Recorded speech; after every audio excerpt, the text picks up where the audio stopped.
welcome here to Wake Up Call with Dan Tortora. Happy to be here with you where sports meets life every Monday through Friday from 9 a.m. to 11 a.m. Eastern Time. Hope you're having yourselves a tremendous morning this morning. And I can't believe that, like I said, last year I remember jumping into 2023, and now here we are in 2024, and we're already almost a full 2 weeks into 2024. So make sure you're enjoying those days, spending them wisely. Coming on the show in just a couple minutes, we're going to have Randy Edsall, and he's been spending those days wisely. As he told me off the air, I can golf pretty much every day. So we'll discuss a lot of different things coming up here with Randy. Randy and I have gotten to build a connection and a friendship, I'd like to call it, over the years here, as we've had a lot of heart-to-heart conversations, and I feel really spoiled because I respected Randy for a really long time before I had the opportunity to speak with him, and I still remember, and he'll probably laugh here as I know he's listening in. We're about to bring him in, but the first time that I actually got to go up to him face-to-face and tell him that I respect him is when we were at the American Athletic Conference in Newport, Rhode Island at the Goat Island, and he was wearing a Hawaiian shirt, and I will never forget that Hawaiian shirt. So I was, I could have, and it was foreshadowing because now he's down in Florida, he's golfing, so, he's down in paradise now. He'll be coming on the show in just a second here to speak on the state of college football and a lot of things that he called, that I called, things that we saw coming that very surprising other people didn't see. Name, image, and likeness, transfer portal, realignment, what's happening to college football coming from a longtime coach in the college world as well as inside of the NFL as a head coach and an assistant coach. Randy has had a ton of experience, and we'll discuss kind of what he saw, what's happening, where do we go from here in just a moment. And in hour number 2, I will be joined by the New York State title high school football team, my alma mater, CBA Syracuse, my one-on-one sit-down conversation on CBA's campus with Syair Torrence, who has committed to the Boston College Eagles as an athlete, can play multiple positions, can play DB as well as wide receiver. So we'll sit down with Syair Torrence, and then in the second half of hour number 2, Casey Brown, the head coach of CBA Syracuse, will join me in the new auditorium, the newly renovated auditorium, and have a nice conversation there in the Dan Byrne Performing Arts Center. So a lot of great stuff coming up here, and we appreciate you being with us. With that being said, I jump into our conversation with Randy Edsall. Randy, how are we doing this morning? I'm doing great, Dan. And I do remember that occasion at the Goat Island there, and I think I still have that Hawaiian shirt, as a matter of fact. But I mean, to me, it was a great opportunity, and I appreciated and always appreciate the work that Mike Oresco and his team have done in the American, because they gave us those events and those opportunities where it felt like, you could just walk up to a coach, you could walk up to a student athlete and just talk to them and start to build a bond, build a relationship beyond the sport, and that's always really important to me. So, I mean, I echo those sentiments even more so now that I said to you a few years back that I greatly respect a lot of things that you've done, the work that you put forward, and it's an honor for me as always. And I'm not just saying this because we're on the air, but it's an honor for me to be able to talk with you and to be able to share in this sports world and beyond with you. So I just want to say thank you, because I don't think that you always get the credit that I feel like you're due, but beyond wins and losses, I really do respect the opportunity man-to-man to talk with you. So thank you for always taking the time. Well, I appreciate that, and I always enjoy talking with you as well.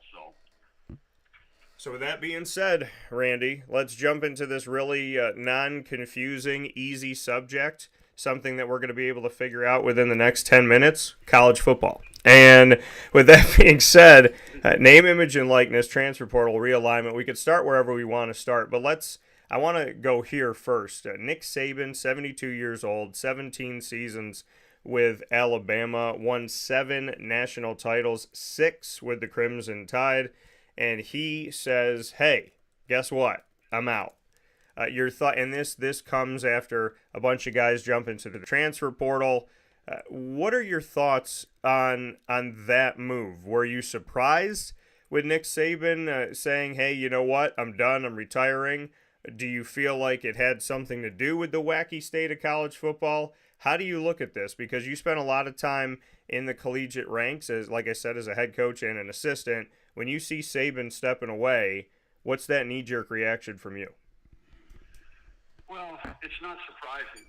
You know, when I heard about it yesterday afternoon, you know, it didn't surprise me one bit. You know, when you just take a look at, I think, you know, I've known Nick coached at Syracuse when I was there, and you know, I knew him when I was the head coach and all those things. And had some conversations with him, but it doesn't surprise me because, you know, Nick to me is a guy who's all about, you know, developing young men and developing kids.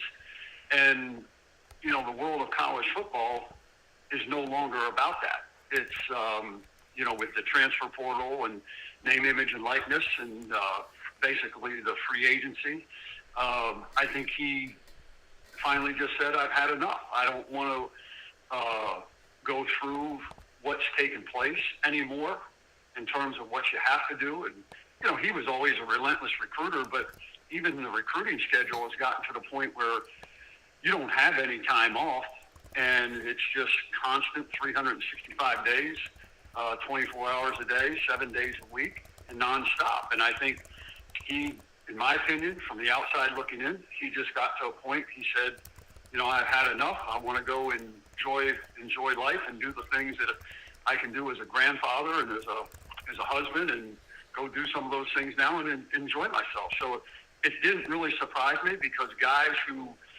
in this profession who are about developing, who are about accountability, about hard work, about team, I think if they're financially secure, you're going to see more and more guys walking away from the college game, in my opinion. Yeah, you know, and like you said, I mean, in your opinion, what you've been seeing here, it's what a lot of us have been seeing. It's hard not to see what's going on in college football. Nick Saban, that one sends shockwaves. But you know, one of the things that really hit me was when, after spring ball, and this is another thing too with the transfer portal, is the lack of regulation. And I know that there's some things and there's some windows and whatnot, but in the world of the transfer portal, you're in a position where you can leave and, you know, make a decision to leave at any time. And after spring ball, Alabama ended on a Sunday in 2023, and they had a player leave on Monday, Tuesday, and Wednesday. Clemson had a ton of guys in the portal. Alabama had a ton of guys in the portal.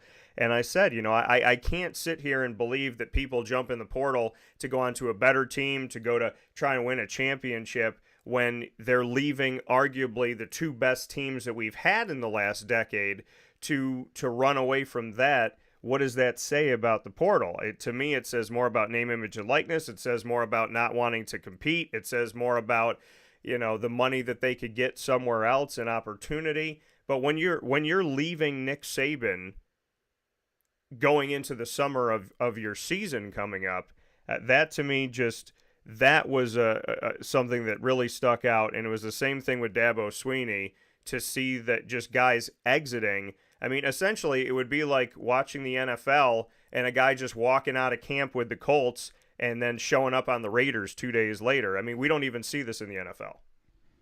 Yeah, I mean, and that's part of the problem. I mean, there's no contracts, you know, in college. I mean, it used to be where you signed a national letter of intent and it meant something. And it binded you to that university, and then if you did transfer, you had to sit out. You know, now, you know, there is no, I don't know why they even sign letters of intent anymore. You know, other than people can't recruit you after you sign that. But when you're in the portal, when you go to the portal, you don't even sign a letter of intent. I just saw the other day where some young man was committed to Georgia, and quarterback, I believe it was, from UNLV. And 2 days later, he's going to USC. So, you know, it makes no sense in terms of what's taken place and what you're trying to teach young people. And that's the thing that really bothers me from the standpoint is, what are we teaching these kids? It's gotten to the point where all it is, it's about winning. It's not about education. It's not about developing young men. It's all about just winning. What can I do to win? And here's the other thing, Dan, that really disappoints me and is very upsetting to me from the standpoint that, now people can sign as many guys as they want to sign as long as they don't go over 85. Yeah. So, here's people that are recruiting kids, and after a year or 2 years, they're going to make a decision after they recruited these kids to say, hey, we don't think you're good enough. See ya. You're out the door. We're going to get somebody different. So it's not only on the athletes end, because I'm not even going to call it student athlete anymore, but it's not only on the athlete end where they just up and leave when they want to. The university, who is supposedly supposed to have these high standards and all these things, they'll cut a kid loose after a year or 2 years after they recruited and told the kid how good he was and everything else. And as long as the kid's, working and not being getting in trouble and doing those things, I just think it's so wrong with everything that that to me, at least what I grew up in and the world that I grew up in and what it was. And I know things change, but it's right now college football is a mess because really there's nobody in charge. Yeah, and you brought it up, and one of the things that Mark Emmert said when he was the president of the NCAA, really at the beginning of COVID, and I'm going to paraphrase a little bit here, but he said, I don't have any control over college football. I can't say what schools or conferences play or don't play. And I remember going back to that and saying to myself, this guy makes over $1 million a year, but he just said that he has no control over college football. He doesn't man college football, and college football makes the NCAA so much money, yet the NCAA is saying, we can't tell a conference if they can play or not. We can't tell a school if it can play or not. So then if I'm a student athlete or I'm a coach and I get suspended by the NCAA, if you can't control the conference I play in or the institution that I coach or play for, I'm not sitting out if you tell me that I'm suspended, because you just said you have no control over the bigger pieces. So how could you have any control over me when I'm inside of those pieces? I just remember sitting there at the beginning of COVID around 2020, looking at the words of Mark Emmert and say, if you're the president of nothing, then what's going on in collegiate football and why are you making money? So when the college football playoff is running college football, and the NCAA is overseeing, it's called NCAA Division I FBS, Division I AA FCS, then Division II and Division III.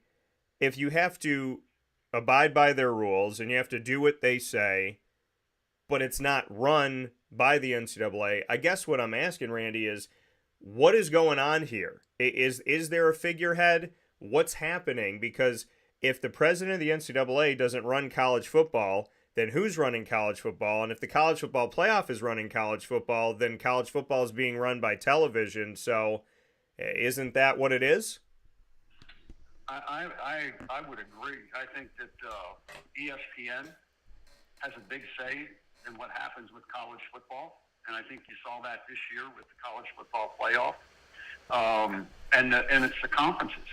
Each individual conference is its own entity.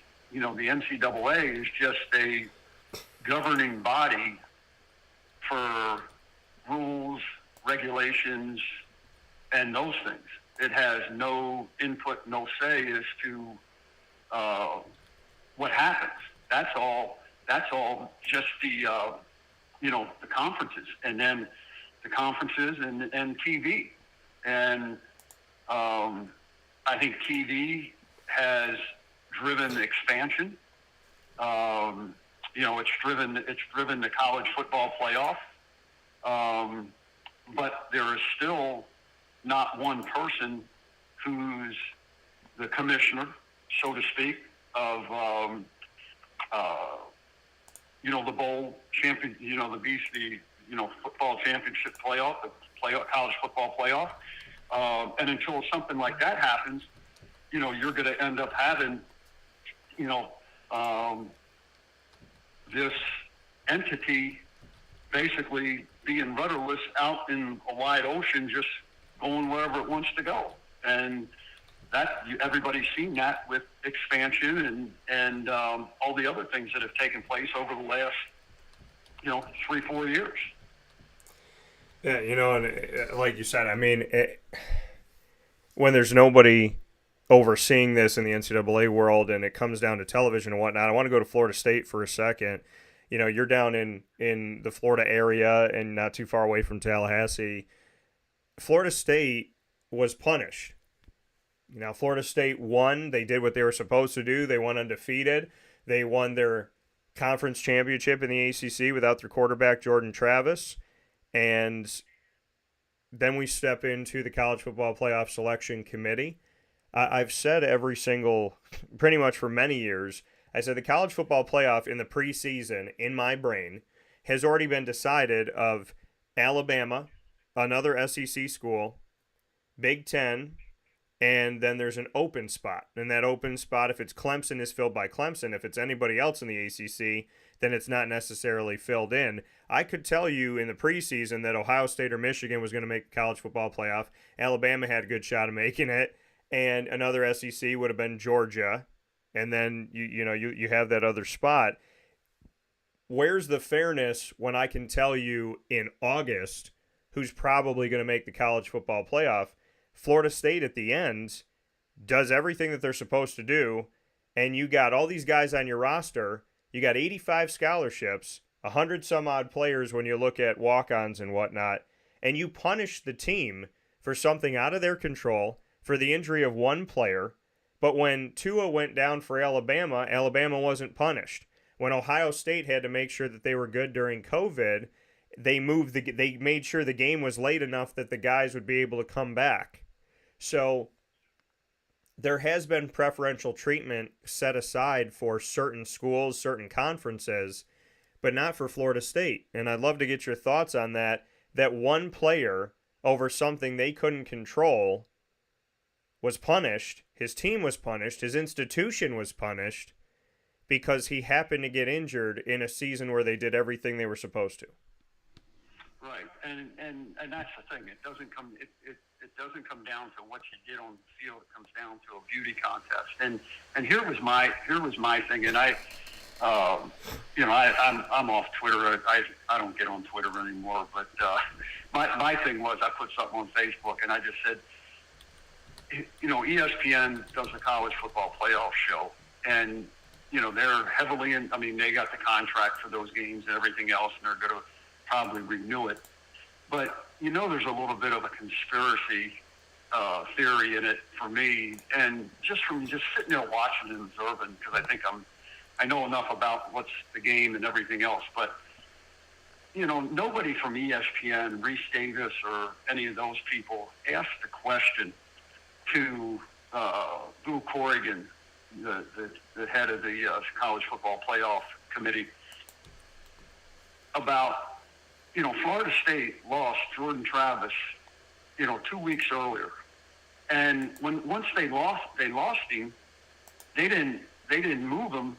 They didn't move him down. They ended up beating Florida, and they put him in the top four.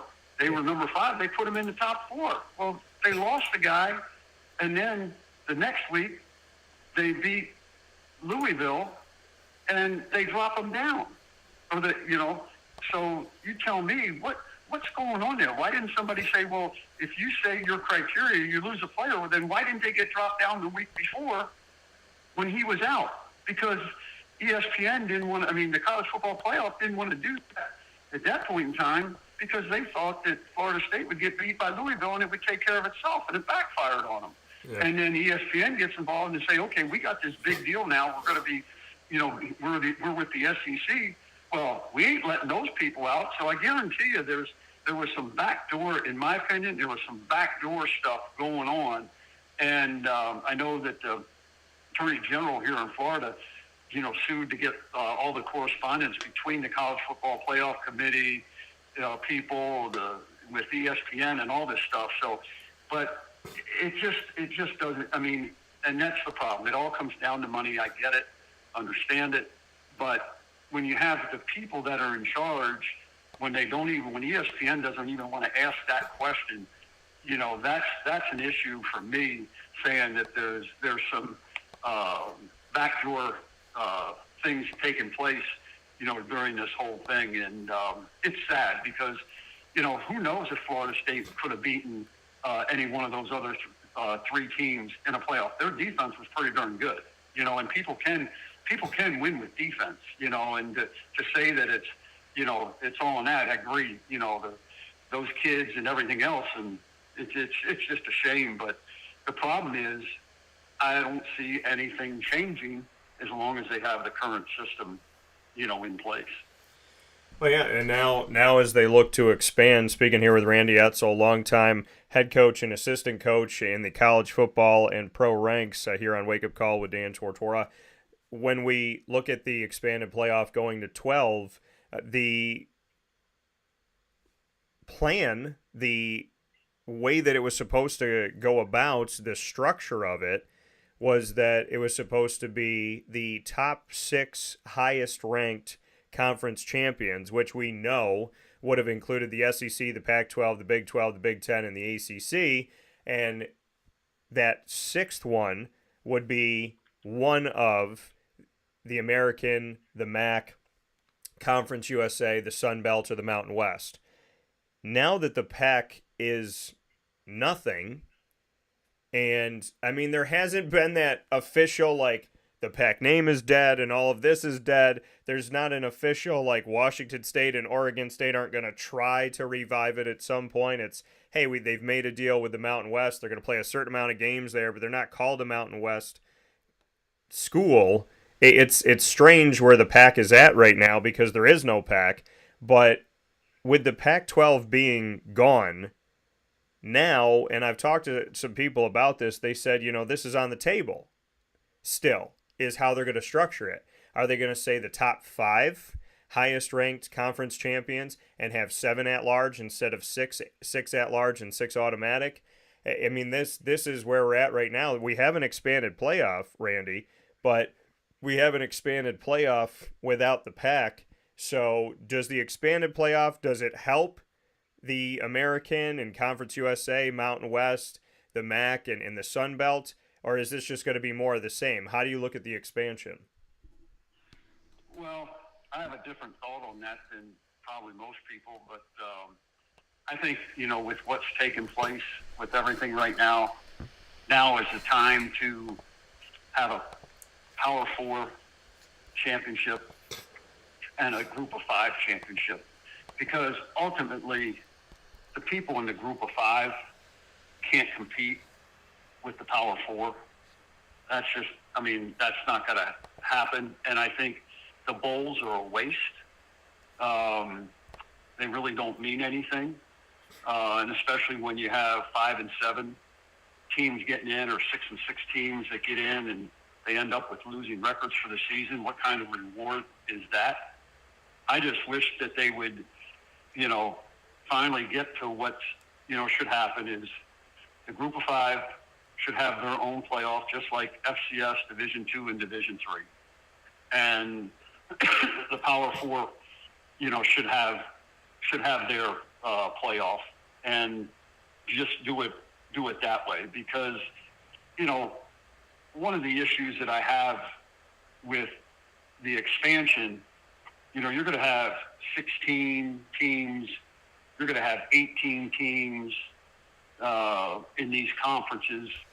And, on a year-to-year basis, the strength of schedule is going to be so much different for people because, with that many teams, and some of these school conferences are only playing 8 conference games, some are playing 9, and I think they should do away with playing the FCS schools. And for the money games and all that stuff, you have an unfair advantage just in terms of scheduling for, these schools and who plays who and all this stuff over a yearly basis where, it's some years, some teams are going to have a schedule that's so much tougher than somebody else, and that person might get in. But this team had a much tougher schedule because of the opponents they had to play within their conference. And then, like I said, one conference plays 8 conference games, one plays 9. So when you look at all the variables to decide who's going to get in this, they're not even equitable, amongst the 4 conferences or, the 9 conferences overall. So, I have an issue with that, and you're still going to have issues when you have 12. And that's why the NFL has got it right. I mean, they have the 32 teams. They have the 4 conferences within each, 4 division, things within the AFC and the NFC. Whoever wins is in. Yeah. And then and then there's 3 wild cards. And so it's based on your record, and you're playing the teams within your division, 3 times to determine, head to head basically. So until the NCAA figures something out like that, and they're going to go with 16 teams and no divisions within it. I mean, you got a flawed system. Yeah, I mean, you bring it up, and we've talked about it here on the show, and you stated something that I think really sticks out to me, is that you could play nine conference games, 3 non-conference games, 8 conference games, 4 non-conference games. Ohio State a couple seasons ago had 8 home games. Yeah. 8 home games. And they started off the season with 5 in a row. Michigan had, I think, 4 home games to start off the season.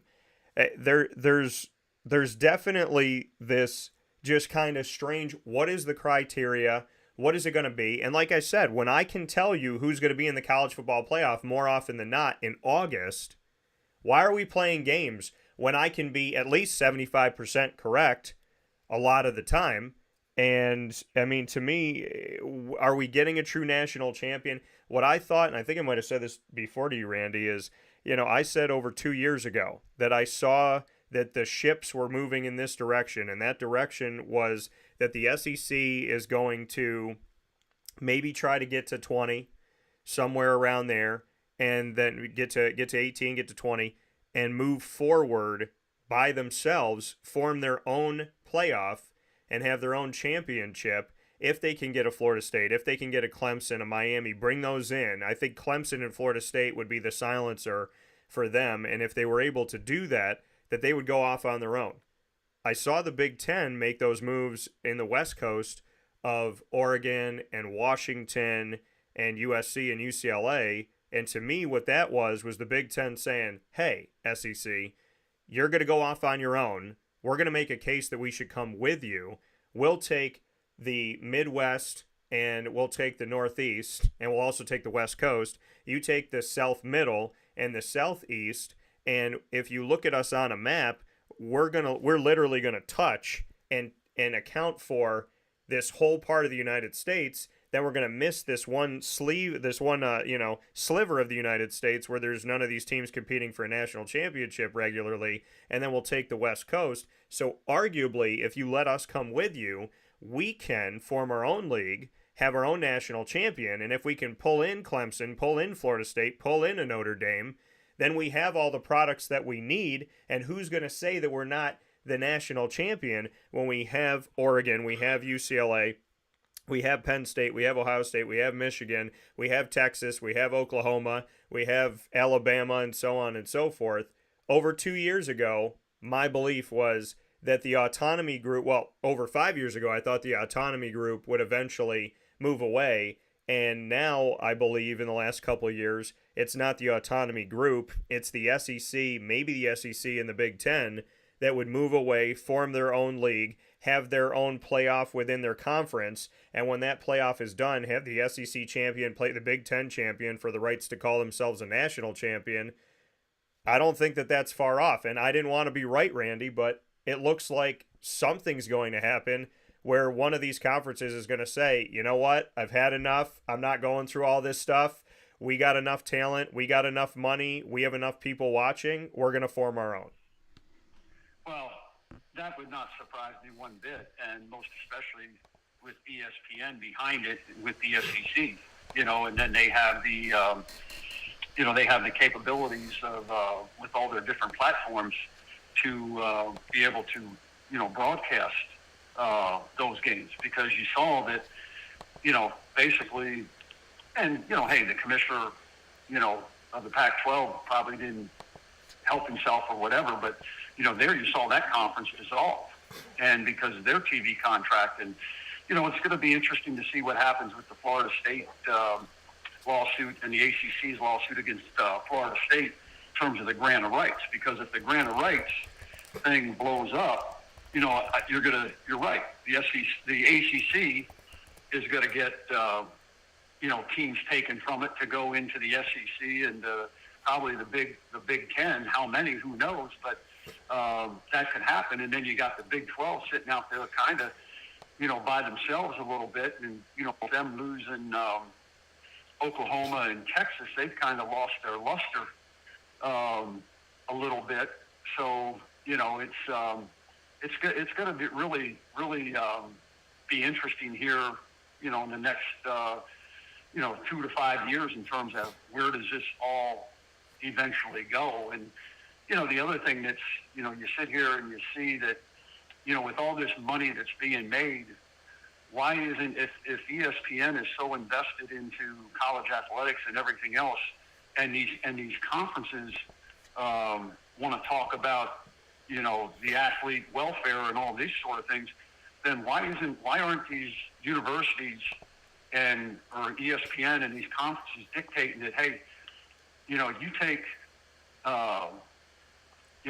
X number of dollars, and, what the president is calling for, which I had called for, is giving each kid a stipend. And, they're talking about putting that, making the schools have a trust fund, built in so you can pay every athlete, because it's just not going to be football and basketball and women's basketball. You're going to have to do it for everybody. And, take this money and put it away and get away from, buying players, which is what they're doing with the collectives.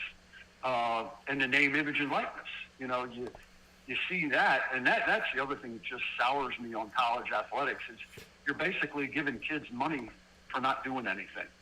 In terms of some of these name, image, and likeness deals, and what these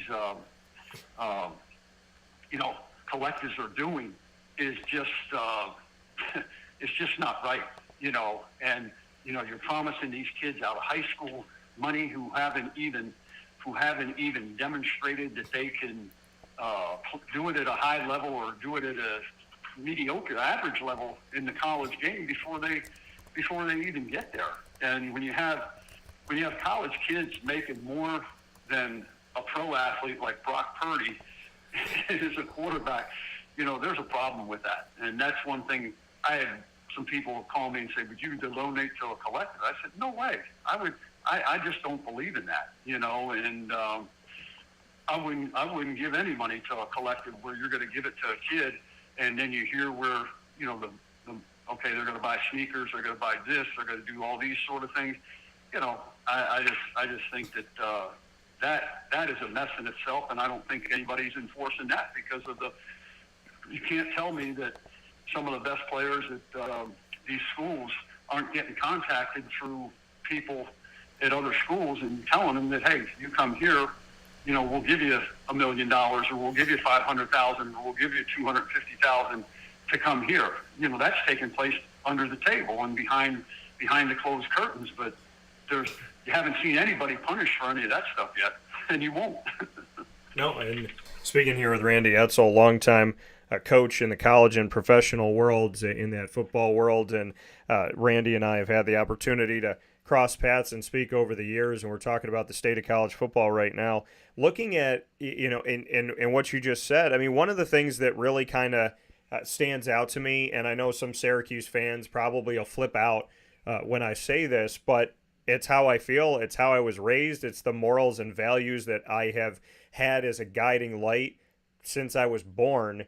And, seeing Syracuse, they're getting some guys. They're getting some 5-star, 4-star. I don't like the star system. I'm just stating what's out there. But 5-star and 4-star guys. But some of the pictures that these guys have been taking when they come to visit Syracuse is Syracuse hands them $100 bills and they fan them out.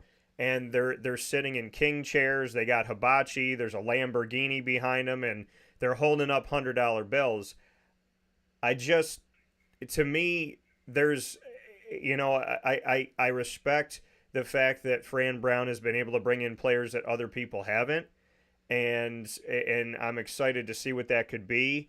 I just feel like there's something distasteful about the, kind of making this thing look like Hollywood and hand money. It's never going to make me feel good that a guy who's, either coming out of high school, coming out of prep school, or transferring or something like that, that when he's visiting and thinking about if he wants to join a school, and this is for Syracuse or for anybody, that they're holding money and, living, sitting in a king chair and having a $50,000, $100,000 car behind him. It just doesn't sit right with me, Randy, and I'd love to get your thoughts about it, because if you were coaching right now, there might be some people pushing you at the institution you were at to say, hey, Randy, you got to hire somebody, and we got to go get some money out of the bank, and we got to take pictures of these guys with money. It doesn't sit right with me. Well, that's why I'm not in it anymore, because I would never do that. And, if that's basically what you have to do nowadays to get it done. All the glitz and the glitter and the bullshit that goes with that. That's not what it's about. I mean, that to me, that's not my values. And as you said, that's not my values. That's not what I think college athletics is all about. It's not about that. And it's a shame that that's what it's turned into. Because you know what? Those same people that are doing that stuff now, and what those kids don't understand, that if in a year or two, if they're not producing, they're going to be out on the street. They're going to get cut loose by that university and that coaching staff, because that coaching staff is going to go and try to get somebody else, because they're going to have to win.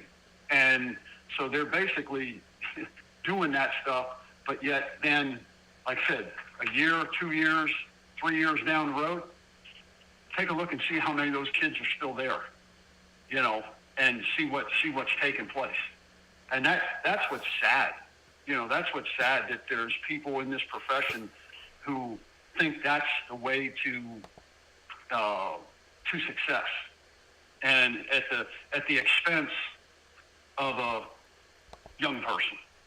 That to me is just, and that's why I said, that's why I'm glad I'm not in it, because I wouldn't do that. I couldn't do that. And you have other coaches, just like, Dabo Sweeney. He's already stated his things about that. And other coaches. And again, I guarantee you, Nick's not gonna come out and say certain things, but that's reasons behind why Nick Saban is stepping down. I guarantee you, he might not come out and say it, but deep down, if I had a conversation with Nick, I'd say, hey, Nick, level with me now. And I guarantee you that would be part of it. I'm sure there's other reasons too, but I think that's a big part of it. He don't want to be part of any of that stuff. And Kirby Smart came out and said the same thing not too long ago. Yeah, and I think, we saw it in college basketball when NIL and transfer portal, when these things were starting to get going and whatnot, and there was no rules and no regulations. We saw Roy Williams step away from North Carolina, and I'll never forget the last interview that we had with him. It was at the ACC tournament, and he was on a Zoom call, and he left the call by saying something like, why don't you check this? Why don't you check that? Why don't you see basically like where things are at, like how things are going, and with rosters and whatnot. And then he got up and just walked away. Because he was losing players. They're doing good. They're in the tournament. They're vying for this and that in the ACC, and guys were still walking away from him. So with NIL and the transfer portal, We saw Jim Boeheim step away from Syracuse. We saw Coach K step away from Duke. We saw Roy Williams step away from North Carolina. We saw Jay Wright step away from Villanova. I don't think that we can call this a fluke. And they can say, well, Jim Boeheim's almost 80 years old, but anybody that's been around Jim Boeheim, and I've spent over a decade around him, the guy never looked like, especially recently, that he wanted to stop coaching.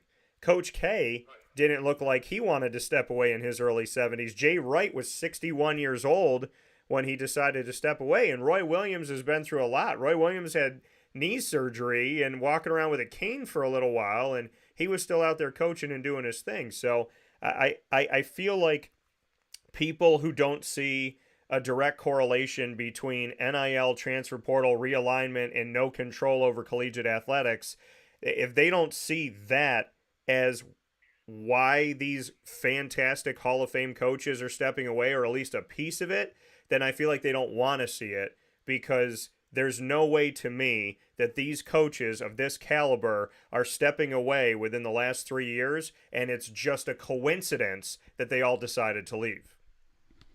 No, and you're exactly right, and that's why all those coaches, left, and in the basketball world, and you're starting to see it now, in the football aspect of it, and there'll be some of these guys that are these younger guys that'll end up stepping away at an early age because they'll be financially secure and won't want to deal with any of that stuff anymore, and who can blame them? And it's just going to be interesting to see what really takes place in the next 2 to 5 years of, anybody trying to take control and doing things, because I really believe eventually, and this would be the worst thing, but if Congress has to get into it, and I'll go back to saying it anyhow, these players, these universities, they're employees. You can say whatever you want to say, but they're employees of the university. And basically the universities are the ones who should be compensating them in a way through a stipend or through a trust or whatever. It should be coming from them. And the money that they're making and everything else. But it's going to be interesting to see, what transpires, moving forward. Yeah. And I think the thing is, Randy, and you and I like-minded in a lot of ways in this respect, when you have morals, you can't choose when you have them. No. And I think that's where we're at right now. I mean, I've got some people writing in, and I said, so you can't have morals and values in collegiate athletics, and they said, not if you want to win and keep your job. And to me, what is the point of having morals and values if you say, well, I have morals and values, comma, except when this happens, except when I need to do this, except when I need to do that. You don't have morals and values if there's a comma but or a comma except. You either stand on something or you fall for everything. And I don't understand this world of, I go to church, I have morals, I have values, I believe in doing things the right way, and this is how I live my life with my kids and my wife. But when I'm coaching college football, I have no morals because I have to do this, that, and whatever. I don't see this world where people are almost arguing it's okay to not have morals and values because the job criteria changed. Yeah, and the thing is, and this is why like I said, basically what they've done is they've authorized that cheating is legal in college athletics. Yeah. And basically, if you want to win, you have to cheat to win, and that's what they have allowed to have happen. And that's one thing I never cheated when I was a head coach or an assistant coach. I recruited players the right way, never gave people money, never did any of those things, did it the right way, and everything else. And now it's just saying, okay, just cheat, and you get away with it, and it's legal now. And basically, back in the 60s, 70s, and probably early 80s or whatever, people were cheating, and they got away with it, and it wasn't legal. But now, basically, cheating is legal. So, yeah. what kind of message do you send the leaders of tomorrow that you're working with and developing? You're sending them the message. It's, hey, as long as it helps you get to where you want to get to and win, cheating is fine, and don't worry about it, So when you're taught, don't cheat, do things the right way, work hard, and if you do that, good things will happen. Now it's like cheat and good things will happen. Yeah. And I mean, you're stating it, and I keep looking at this, and people don't want to pay attention to. It's not just, okay, well, we made this decision with this player, or we did this, or we did that, or Randy, Dan, don't make a big deal about it. We only put $100 bills in the hands of 2 recruits so far.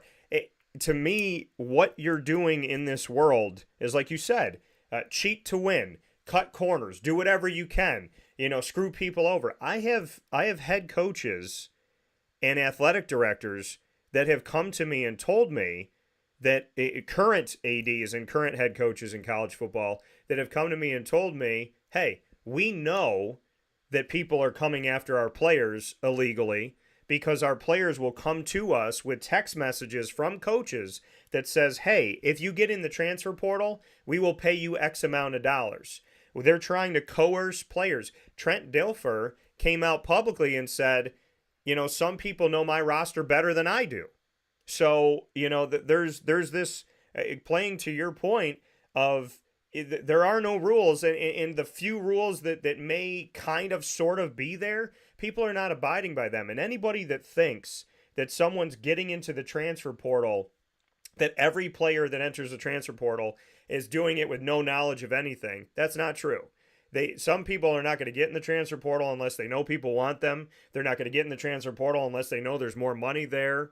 There's something to be said about the fact that they're not going into this college free agency without the knowledge. And how do you get that knowledge? Because people are reaching out to you when they're not supposed to, and they're saying, hey, you're at Oregon right now, but if you come to Ohio State, we're going to give you $100,000. We know you're making $75,000.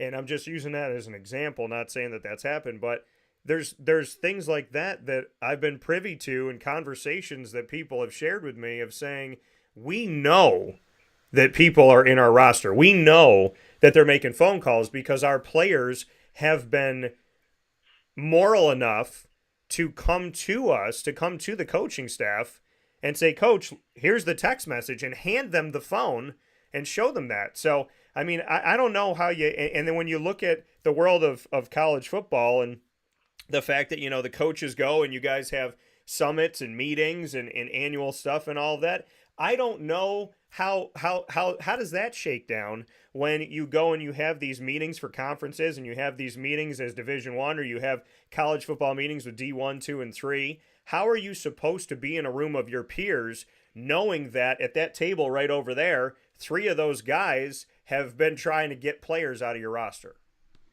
Oh, well, you're exactly right. And, the other thing that you have is with the, and that people are scouring the other. Just take a look at the staffs, okay? The coaching staff, the number of people they have, and people have it. There's schools, your Power 5 schools, they have a transfer portal staff that just watches films on guys from other teams to see what kind of player they are. So it's that's what I said. The whole thing has been professionalized. There's more people on college staffs than what you have on NFL staffs, from a scouting, recruiting, all those sort of things. I mean, it's ridiculous. And the sad part is, okay, a lot of coaches won't turn somebody else in because they got skeletons in their closet, and so there's not a lot of guys that, that haven't done things that are doing that. And I'll give you an example. Analysts aren't supposed to coach, okay? Analysts aren't supposed to coach during the week on the field with their players or during games. Well, I was at a game this fall. I'm not going to mention the game that I was at, or the team that I saw, and I'm sitting there in the stands and I'm watching, and I see this guy that I know on the staff, and he's an analyst. And when they finish and they come off the side of the field, I see him go down and sit down and start drawing stuff up for one of the position groups on the sideline. Yeah. I said, that's weird. He's not even supposed to be coaching. So I said, okay. So I watched it again. I see him again. So I videoed, and I got the videotape. I see this, and it's like I sent it to a guy that I know that knew some people in the NCAA. I said, hey, I thought it was illegal for analysts to coach. Now here, the head coach must allow it to happen because here it is in a game, right on the sideline during the game, that this analyst is coaching guys up, and you have it, right here in plain daylight. And so happened that the AD's down on the sideline. I see the AD down on the sideline. So I'm saying, it's like, where has all of our morals and ethics gone?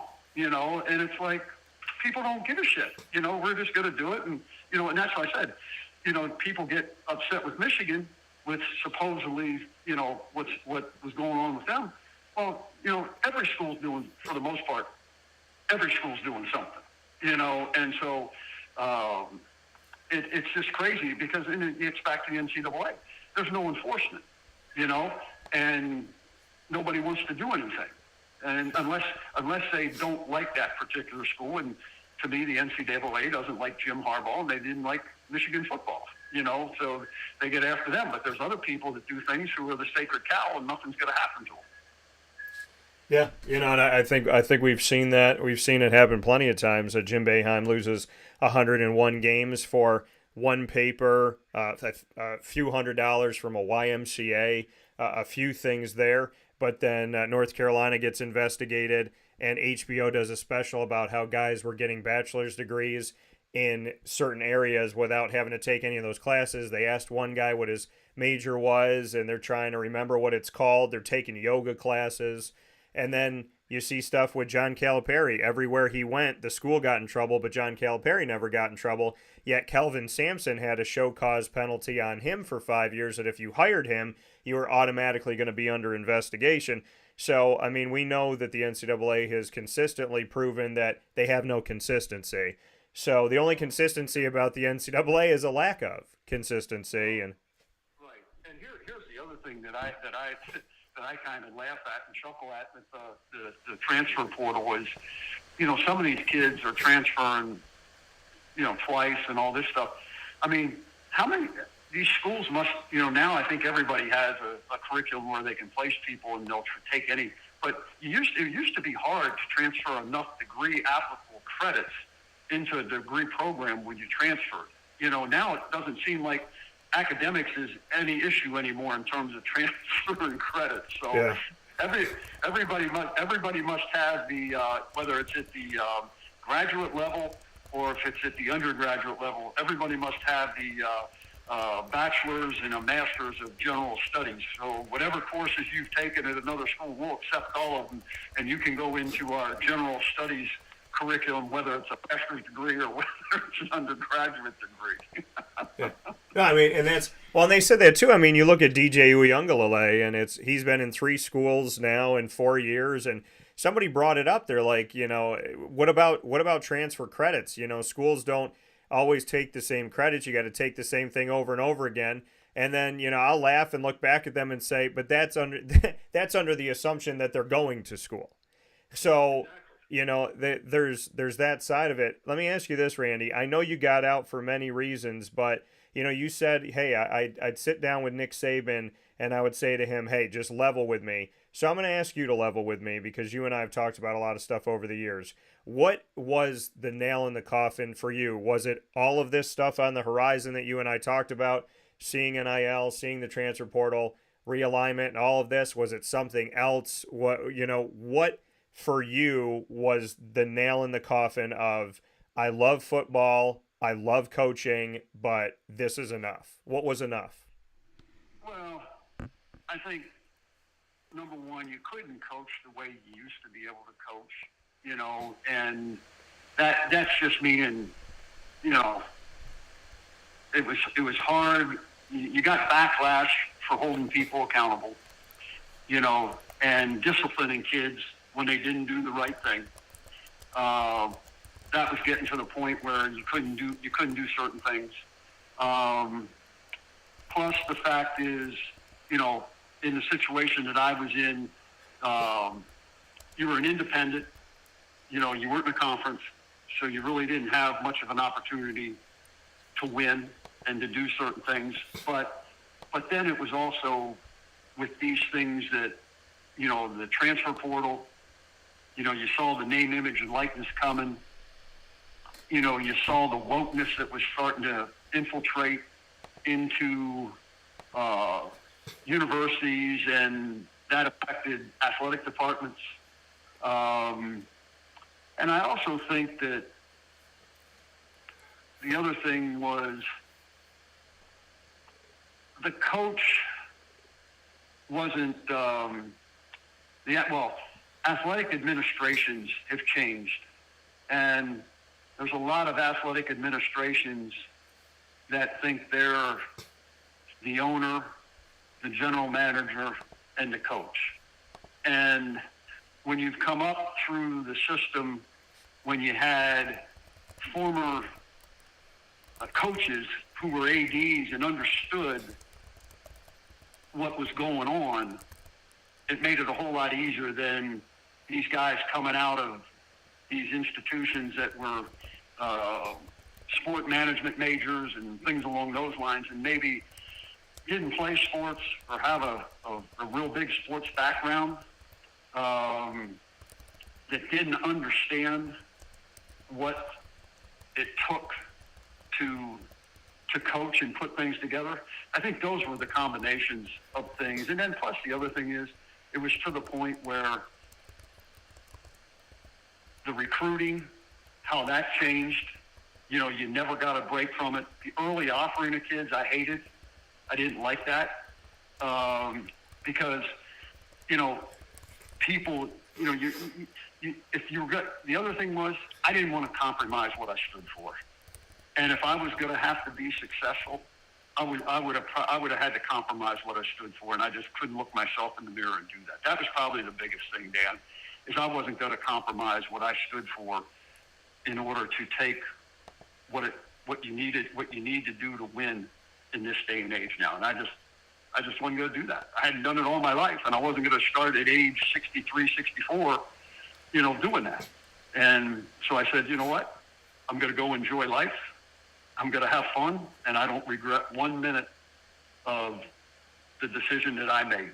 It was the best decision I made. Maybe I should have done it a year or two earlier, but the bottom line was I wasn't going to compromise what I stood for, what I believed in, just to try to please people or try to win games.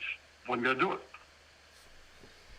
Yeah, coming here, and I feel that echo, and I wish that would echo throughout collegiate athletics. Randy Edsall here on Wake Up Call with Dan Tortora. 2 final points here, Randy. With you stepping away and saying, hey, listen, I looked at myself in the mirror and I said, I'm not gonna give up who I am. I'm not gonna compromise who I am. I haven't done it. I've never done it. I'm not gonna do it now. What's your message to your son? What do you say to Corey as he navigates through this world and is trying to figure it out with everything that you've seen, all the changes that have happened, why you stepped away? What do you say to him when you have those heart-to-hearts? I tell him, get to the NFL. Really, I do that. I tell a lot of coaches, young coaches, that get to the NFL, because the NFL, you don't have to do that stuff. You can coach, and you can help people become better. And that in the pros, in college, if you're going to have to, if depending on who you are as a person, you got to be true to yourself. And if you want to do certain things, then that's fine. But if you don't, get to the NFL. And to me, the NFL is a proven product, and they do it. That's what I say, is just be true to yourself. And if that's the route you want to go down, hey, that's your decision, not my decision. But if I'm recommending something, I tell people, try to get yourself involved in the NFL because, at the NFL, you don't have to recruit. You don't have to deal with all that stuff. And you can coach and just do that. Yeah. And I mean, the final note here, in collegiate athletics, can you win with morals and values? Can you win with doing things the right way?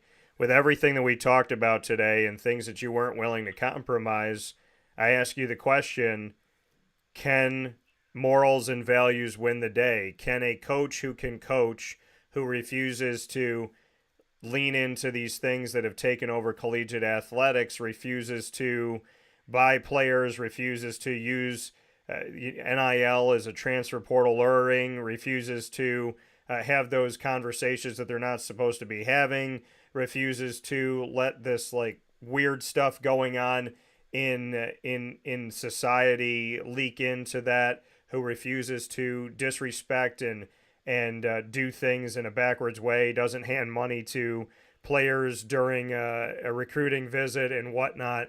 Can a coach who has the morals and the values, a belief in God, dare I say it, can they win in today's college athletics? You can probably win, Dan, but not to the extent that the people, your administration, and your fans want you to. That would be my take on it. You're not going to win championships that way. And you just take a look. Since the portal name, image, and likeness, look at Clemson. I mean, Dabo's not into that stuff. He's not winning at the level that he was at. But it's pretty hard if you're not going to get into the portal and buy players and do those sort of things, because you're going to have guys leaving you, or even coming out of high school. If you're going to sit there and if you're not going to offer kids money, you're not going to win. You're not going to win at a high level. You might win 50%, something like that, but you're not going to win. You're not going to win championships, in my opinion. I mean, the system. That's not how you win. The system to win is by cheating. And I call it cheating. You can call it buying players, and you can do all that stuff. The system has now been created for you to win at a high level. Is that you gotta cheat, and you gotta buy players. Yeah. So you said go to the NFL. I know you're retired, and I know you're down in the Jacksonville area. Can I coerce you to helping my Jaguars, who just fired a bunch of their staff?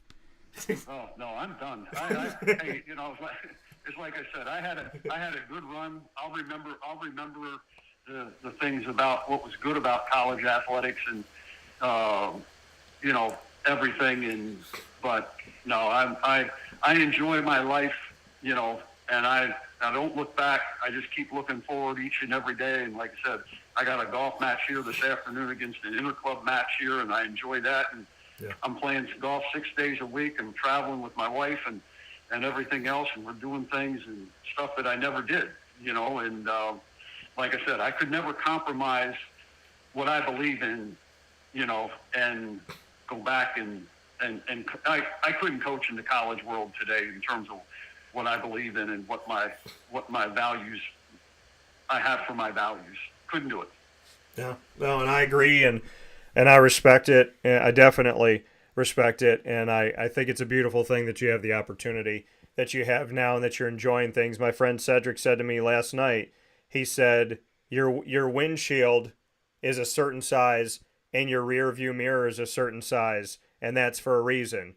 You can check it every once in a while and look back, but the giant window that God is asking you to look through is the one in front of you, not the tiny one that's right there that you can check every once in a while. So the rear view mirror is small for a reason. The windshield is big for a reason, and we got to keep moving forward. So Randy, as always, it feels like we were on the air for 5 minutes and we hit over an hour. I can't thank you enough for the honesty, the integrity, the morals and values that you carry, and the fact that you stepped away from something that you love and have loved for such a long time because you refuse to do it in a way that would change you from who you are and take away your morals and values is a very, very respectable move, and something that I'm not surprised of when it comes to you at all. So we miss you. I miss you because I miss morals and values and all that stuff. So I miss seeing you out there, but I have this I have the opportunity to build a friendship with you thanks to you being open to that, and I'll always be happy to have you on the show. So as much as I miss you on the sidelines, I'm more than happy to know that I can pick up the phone and give you a call, and I have the utmost respect for you and the work that you put forward. So thank you for that. And today, when you're out there golfing, I want you to think of me and think of the fact that a few days ago I was shoveling some snow out of my front yard. I do. Let me tell you, I do not miss that white stuff at all. The only white stuff that I like is when I'm looking out right now at the Atlantic Ocean and I see sand. That's the white stuff that I like to see. Well, I appreciate that as well. Florida's a second home, so hopefully you and I will be able to talk again soon, Randy. But thanks for always answering my call, and truly, more than anything else, thank you for your time and thank you for your friendship. All right, my pleasure, Dan, and Happy New Year, buddy. Happy New Year, too, and give my best to your family. I will. All right. Thank you. Take care. Mm-hmm. That coming from Randy Edsall one more time here on Wake Up Call with Dan Tortora. We have real conversations here. I think that if this is the first time you're listening to Wake Up Call, we have real conversations here. And that's what it's all about. It's about talking about the things that we need to talk about and discussing things. A lot of things we talk about on the show, people are afraid to talk about, right? And, you know, in life, letting fear drive you never, it never is a good thing. Fear driving you to do anything doesn't work out good for anybody involved. And, you know, to me, we have an obligation to lead with love, to lead with honesty, to lead with values and morals. And if we don't, because we say we can't, then we've chosen a coward's way out. You know, just because you can win if you cheat doesn't mean you should. In that case, then kids should cheat on tests. Spouses should cheat on each other. If you want to be intimate and your spouse isn't being intimate, well, if we say cheating is okay in collegiate athletics, then you should cheat on your wife. You should cheat on your husband. You should, you should screw people over. You should go into a bank and rob a bank. You should cheat them out of their money. I mean, why stop with collegiate athletics? That's what I'm saying, because people have these conversations in silos without understanding the bigger picture. If you say cheating is fine, if you say, hey, listen, cheating is the rule of the day. Cheating is the way that we need to go. Cheating is where it's at. Well, then you have to cheat on your wife. You have to cheat money. You have to go and cheat on your husband. You have to cheat on your test. You have to cheat to get ahead in every way, shape, or form. Everybody should be looking at other people's papers. Everybody should have their phone underneath their desk when they're taking a test so they can cheat and look at everything that they are supposed to answer. And if you cheat with everything, guess what? You have nothing. If you cheat on everybody, you have nothing. If you cheat on every test, you learned nothing. That's what people don't understand. If you say that cheating is okay,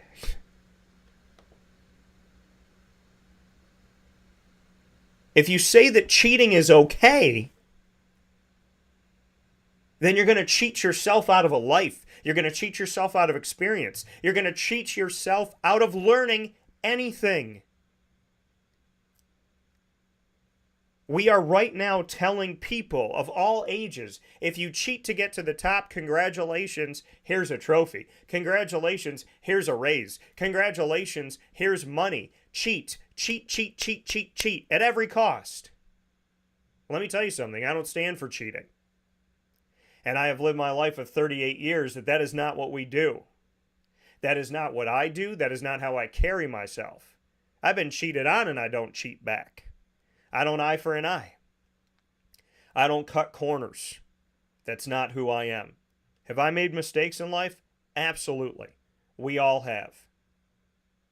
And I will not stand for, if any time I stepped away from my morals, if any time I stepped away from my values, if any time I did something questionable, Whether I got away with it or not was inconsequential because I would go to that person and say, hey, this is what I did. This is what I did, and I feel bad about it, and you can do what you want to do with this because I deserve it. I deserve it, right? I can't cheat on this test. I can't cut this corner. I mean, I live in a world in the media where people cheat and steal my information all the time and never give me credit. And you think that I respect those people? You think I want to eat dinner with those people? You think I want to be friends with those people? You think I think anything positive of those people? And somebody would say, well, Dan, who cares? They just made money off your story. They just did this. They just did that. They did the other thing. It'll catch up with them. See, the thing about this is what people don't understand. Cheating, there's karma. Immoral, there's karma. Lack of value, there's karma. God has this way, and a lot of us call it karma, but I say it's God. God has a way of reminding you that the things you're not supposed to do, just because you got away with it, doesn't mean you're supposed to do it. And eventually the lesson is going to become the blessing if you allow it to, because you're going to be called out at some point. At some point, it's going to come to the surface. Cream always rises to the top, right? You do the right thing, eventually you're going to rise. And the other stuff that comes to the top, your sins come out. When you keep doing dirty, you're not trying to get better. You're not trying to be moral. You're not trying to have values. You're not apologizing to God. You're not changing your life. You're not asking for forgiveness. That stuff is going to come up. It's going to happen. So even if you're for cheating right now, eventually down the road, that team that you love so dearly, it's going to catch up with them. It always does. Look at the people that got away with stuff for how many years, and then they go to jail at the end of their life, and they're told, hey, you're going to die in jail. You got away with doing this thing for 35 years. Now you're in jail for 35 years, and you're going to probably die before you get out. You don't get away with it forever. You just don't. And I applaud people like Randy that say, I'm not going to do that. I'm not going to do that. You think I haven't been approached that I can cheat to win? You think that people haven't come to me trying to tell me, I will let you cut a corner. I'm going to help you screw somebody over. I'm going to help you do somebody dirty. I'm going to help you connive this and find that and get this. You think people haven't come to me and given me opportunities to do a devilish act? My answer is no. My answer is no, thank you. Absolutely not. Keep it moving. And then I pray for that person, that they don't ask this of somebody else. Greg said, exactly, Randy. The system is now set up that you have to pay for play. It is essential to win at a high level. Putting your head in the sand and saying it doesn't happen is completely silly. Pay for play conversation still has a taboo tag to it. Glad to hear it was openly discussed. Well, I think we're at a point, Greg, to your point, and you can correct me if I'm wrong here, but to your point, because of NIL and all these things that once again started in California, the great state of decision making, and I'm not trying to knock everybody that lives in California. I'm just saying that when the country listens to California, a lot of times it's wrong in recent history. When California goes, we're going to do this, and that's what they did with NIL, and the whole country went, I don't know if we want to do it. And then the NCAA said, well, you have to do it. And then California was like, cool, we changed the world. And now college football and college basketball and college everything is dirty and disgusting and gross, like it's always been, having this stuff happen in the background. Now it's in the foreground. What I love about collegiate athletics is going to a game, watching a team compete, watching a coach have to scheme against somebody and find a way to beat them. And then when they can figure out a plan and they find out a way to work it, the players still have to do it. And then it's like this great orchestra of things happening. I love watching sports for what they're supposed to be, not the dark, dingy, dirty things that happen in the background, not what they've become. I didn't ask for sports to be Lord of the Rings. I didn't ask for Smeagol to be running around. But now it's legal. It was happening, but now it's legal. Now it's legal to cheat. It's legal to do bad things. So, Greg, to your point, what I believe you're saying is, if we're living in an NIL world, then colleges should just find ways to pay their players. They should find a way to pay everybody, like Randy said, pay for play, to essentially make your student athletes employees, which student athletes don't understand. You don't want to be that, because once you become an employee, you can get fired. Now, student athletes right now in NIL, they have no rights.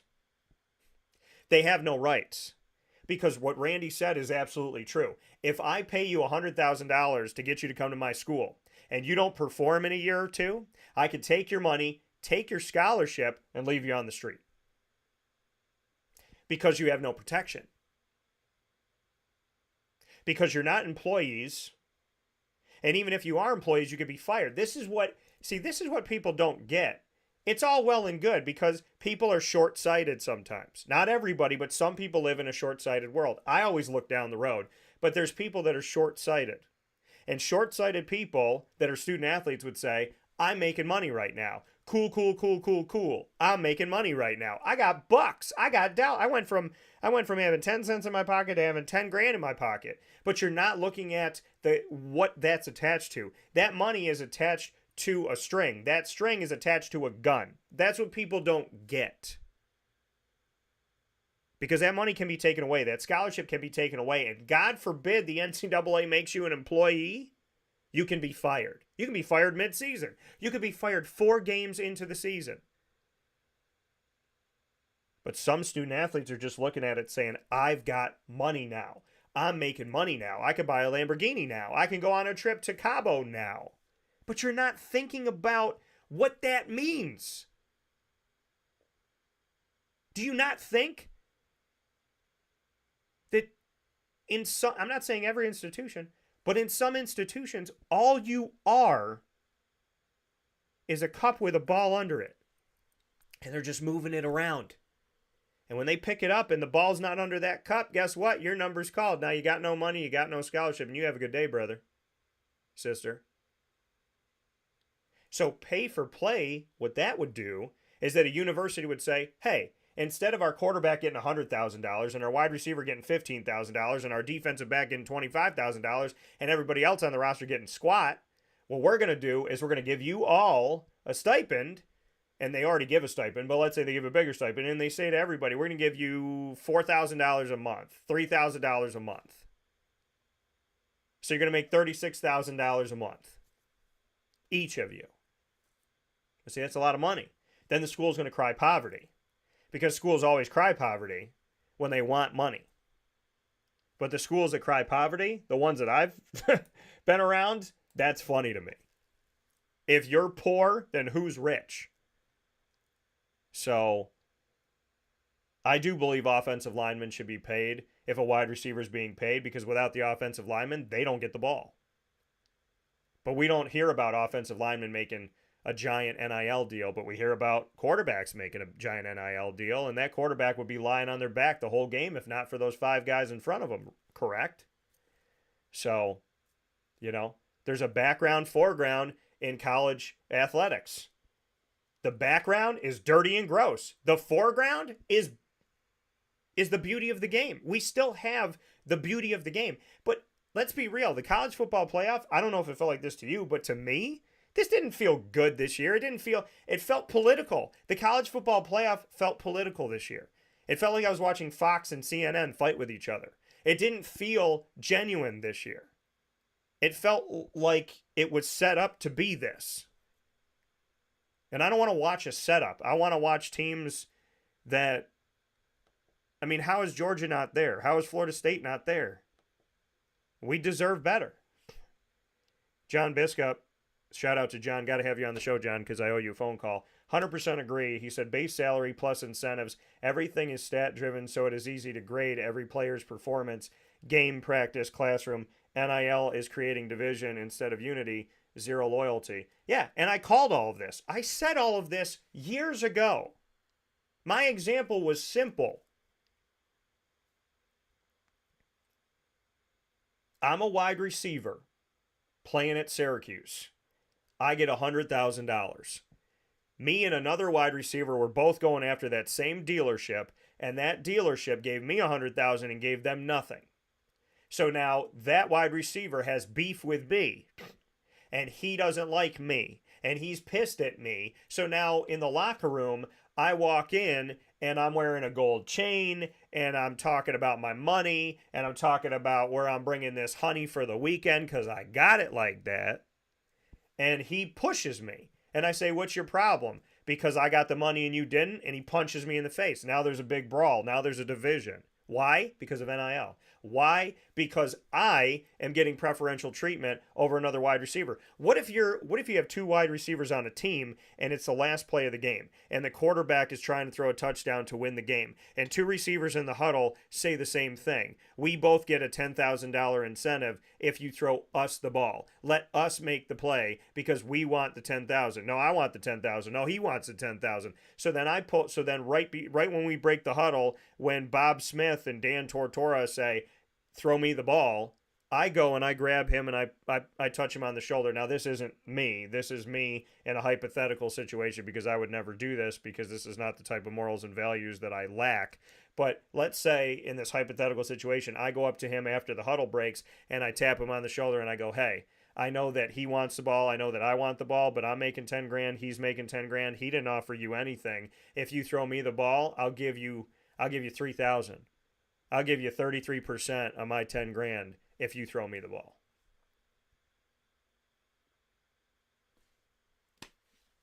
How did people not see this coming? Did they not want to see it? Were they not intelligent to see it? Did they not care? Because to me, it's pretty simple. It's right in front of our faces, and it's been in front of our faces. So I just feel like that wasn't the focus, or they didn't want to see it. Collegiate athletics is in shambles right now, and I called this years ago. Randy stepped away from the game years ago because of a lot of this. Now we don't have Nick Saban. We don't have Roy Williams. We don't have Coach K. We don't have Jim Boeheim. We don't have Jay Wright. When are you going to believe that it's killing collegiate athletics? When are you going to believe that cheating and a lack of morals and values and nobody taking personal responsibility and teams not competing and not actually being a team and being together and being for each other instead of for themselves, when are you going to realize that this is killing the collegiate model? It's right in front of your face. If you refuse to see it, it's not because it's not there. It's because you don't want to look. We'll take a step aside for a fast break. We'll be back with our CBA specials right after this. Thank you for your patience as we had an extended conversation with Randy today. Hi, this is Amy from Mother's Cupboard, home of the whole frittata. We are open daily 6 a.m. to 1:30 p.m. For takeout orders, call 315-432-0942 and tune in to Wake Up Call with Dan Tortora for our monthly food challenge and try our Wake Up Call signature menu item available 7 days a week.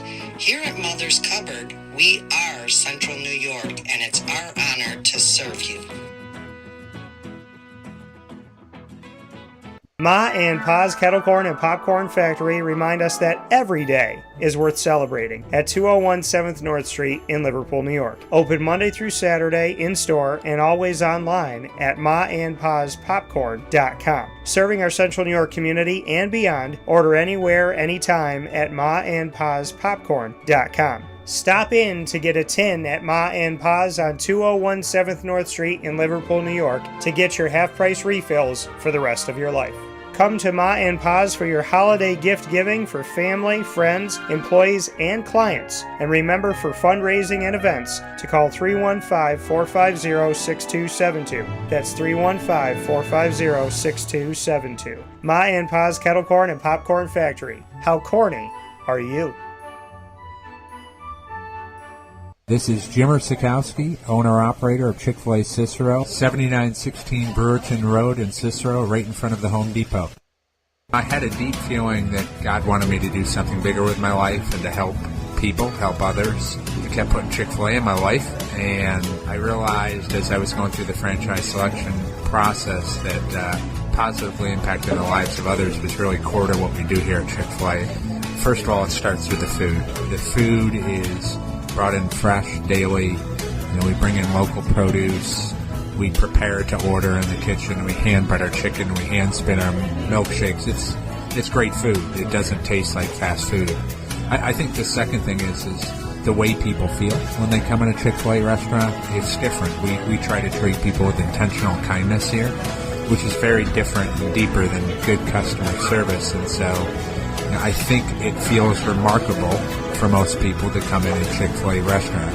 And then lastly, the impact that we try to have in the community is very different. It's a big part of the expectation of every operator of a Chick-fil-A restaurant is that they're actively engaged in their community, they're a leader in the community, and they're making a difference. When they realize that what we're striving to do is to shine a little light in their life, that's a very, very different experience than you will have at any other quick service restaurant.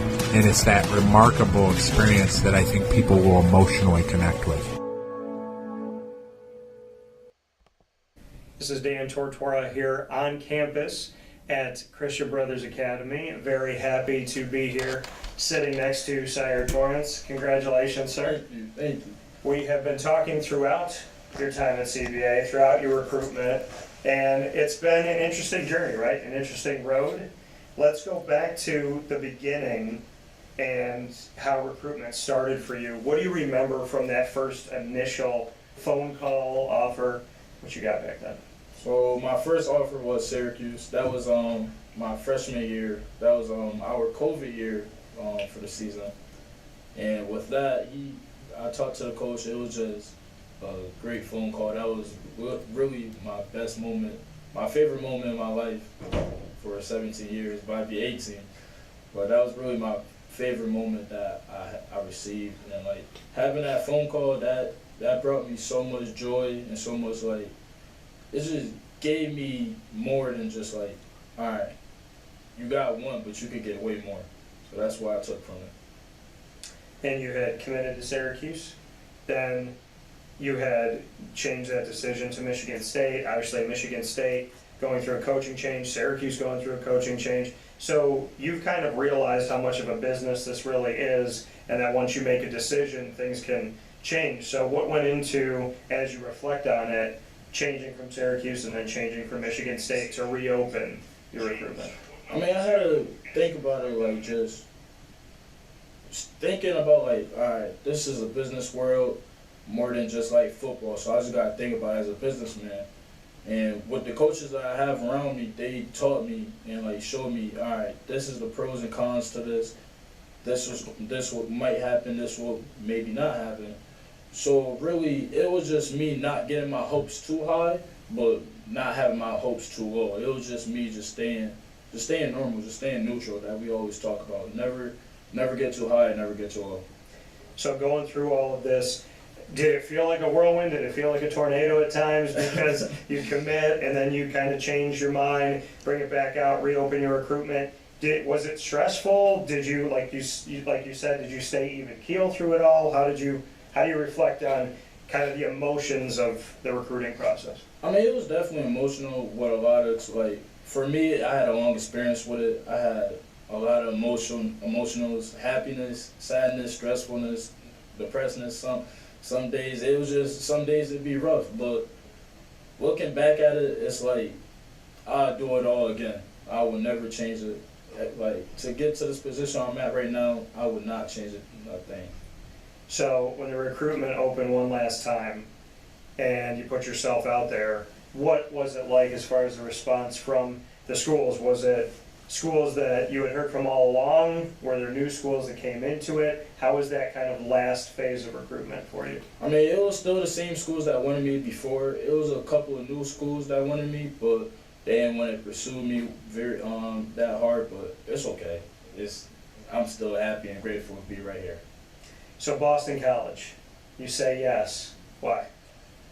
I mean, for me, for being honest here, it was just really the coaches and how my coaches here. Like, I really related my high school coaches to the college coaches, and like having the love from your college coaches just like your high school coaches, that's hard to find in this world now. So like, basically, it was really for me just trusting. Like I said, I'm a hard, like for me, it's hard for me to trust someone because it's going to take a couple maybe a couple months or a couple weeks. It depends on the person. But with the Boston College coaches, they just kept showing me love every week. Always staying in contact with me, always checking up on me, even outside of football, checking up how my classes is going, how my mom going, how my dad going. It was just really like, dang, like, you need someone in your corner and for your life to, like, for you to be a better man. Your parents, I know, have been there for you throughout this process, trying to be a support, be a place where you can bounce ideas off of. Obviously, your brother has been through it. So when you look at family throughout this entire journey, what do you want to say is kind of a piece of gratitude to them that they were there when it was stressful, when it was hard, when it was depressing, when it was confusing, just what it means to you to have had your family there? I mean, it was a blessing and a great feeling to have my family there on my signing day. Even though I was missing my brother, but he knew the things that he went through, and I hate to, like, admit it because, like, I wish that he never went through it because I wish he was in a better place and just keep doing, like, in a higher level. But he told me, you just got to take what's given on your plate. And that's really what I'm learning now. Whatever you given on your plate, you just got to eat. Don't matter what it is. It could be a little piece of cake. You just got to accept it and eat. So really, that's why I gained from him. And my sisters, they always stayed on top of me. They always making sure, keeping my head right, always making sure that I'm humble, but not too cocky, because they always making sure that I'm humble more than cockiness, but always making sure that I got to walk with the attitude and say that I'm that man. There's a lot of schools that came onto this campus this year, over 40, and you had numerous offers all around the country. How have you stayed humble and hungry and focused and faithful to your craft? I mean, when I'm in a game, it's like, I got to beat this person in front of me. It don't matter what offers I got. It don't matter what offers they got. At the end of the day, you got to beat the person in front of you to win the game. So obviously, I set those offers aside because it didn't mean nothing at that time in the game. Because at that point, I want to win the game. That's my goal, is to go win it all. And that's what I wanted to do. In sectionals last season, bitter taste in the mouth of the team. You come back, win sectionals, and win a state championship as your swan song at CBA. Bring me into that feeling from last season, and then taking that emotion, bottling that up, and turning it into a state title. I mean, like I told the team last year, we didn't lose, we had to learn. That was a learning experience. We only lose if we give up and quit on each other. And we realized that we had to bounce back, stay with each other, and be a family, be a brotherhood in order to win. And that's what we did. Obviously the state title is a huge memory you're always going to have, but what other moments throughout this past season stick out to you? Like, just this season or, like, past other seasons? You can pick any time at CBA, honestly, either the state title season or if you have those memories that kind of are top of mind that come to you right away when you reflect. I mean, if we're being honest, I'm going to have to go back to all the way to 8th grade. My first year playing football. The environment and, like, the energy wasn't there at first, and I realized in order to be picked up, I got to pick myself up as a leader. So it took me a couple of years to finally realize I was a leader. It took me till, I want to say, junior year to realize that I was a leader. 10th grade year, I was just becoming a leader, but, like, only on the field. So my goal this year as a senior was to be more of a big brother outside of football, more of a, you guys are good, you guys are doing good, oh, you need help with homework, oh, how's your mom doing? Like, just being a brother, not just a teammate. That's really what I took from all my years at CBA. And honestly, it really made me a better person I am now. You look at this coaching staff, Casey Brown, Bruce Williams, Brian Bruno, so on and so forth. When you look at this staff, what did they do to bring a better man out of you, not just a better football player? They all taught me so much in different ways. Like, Coach Williams helped me a lot with my football career. Coach Bruno helped me a lot to see in the world of business. And then Coach Brown, he was just there mentally for me. And that's what I really needed, was someone that was there mentally, because I was going through stuff sometimes, but having those three in my corner, it honestly made my day better. And then going to my teammates and seeing everybody happy, that's really what made my day better. Was there ever a thought in your mind that the team that you had this season and everything that you've been through and everything that you said you didn't lose, you learned, was there ever a thought that you weren't going to get to this state title? Never. It was always a thought, we gotta go 1-0. We gotta beat the team today. You can't beat them tomorrow. We can't beat them yesterday. We gotta beat them now. You can't wait. You gotta give everything you got into today. You can't save it for next week. You don't know if next week gonna come. You gotta go today. And selfishly, for those that know that you're here from Central New York, playing for Boston College, we can still have that hope of seeing you in the Dome again. But what is so exciting as you take this next step about Boston College, about who they are, what the program is? They have a history with Christian Brothers Academy, recruiting here and believing in student athletes here. So you get to continue that history, continue that bridge between BC and CBA. So what's on your mind as you become an Eagle? I mean, first I just gotta prepare myself for my school and for football. I gotta stay on top of my grades this year. I gotta stay on top of my work ethic right now, especially for the off season. I gotta come in prepared. I can't come in slacking. I can't come in lacking. I just gotta keep working. And then with the school work, I just gotta talk to my teachers, my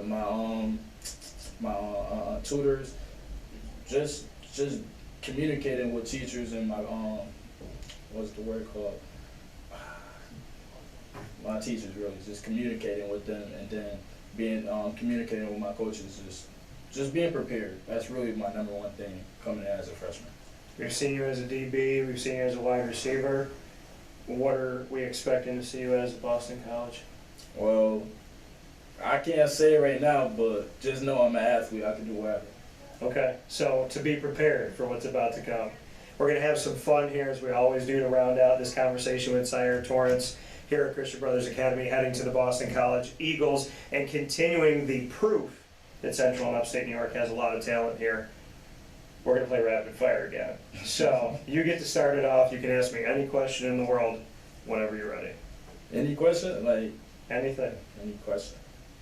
That's all right. Anything at all. Unless you want me to go first. You go first. Okay. I need some ideas. All right.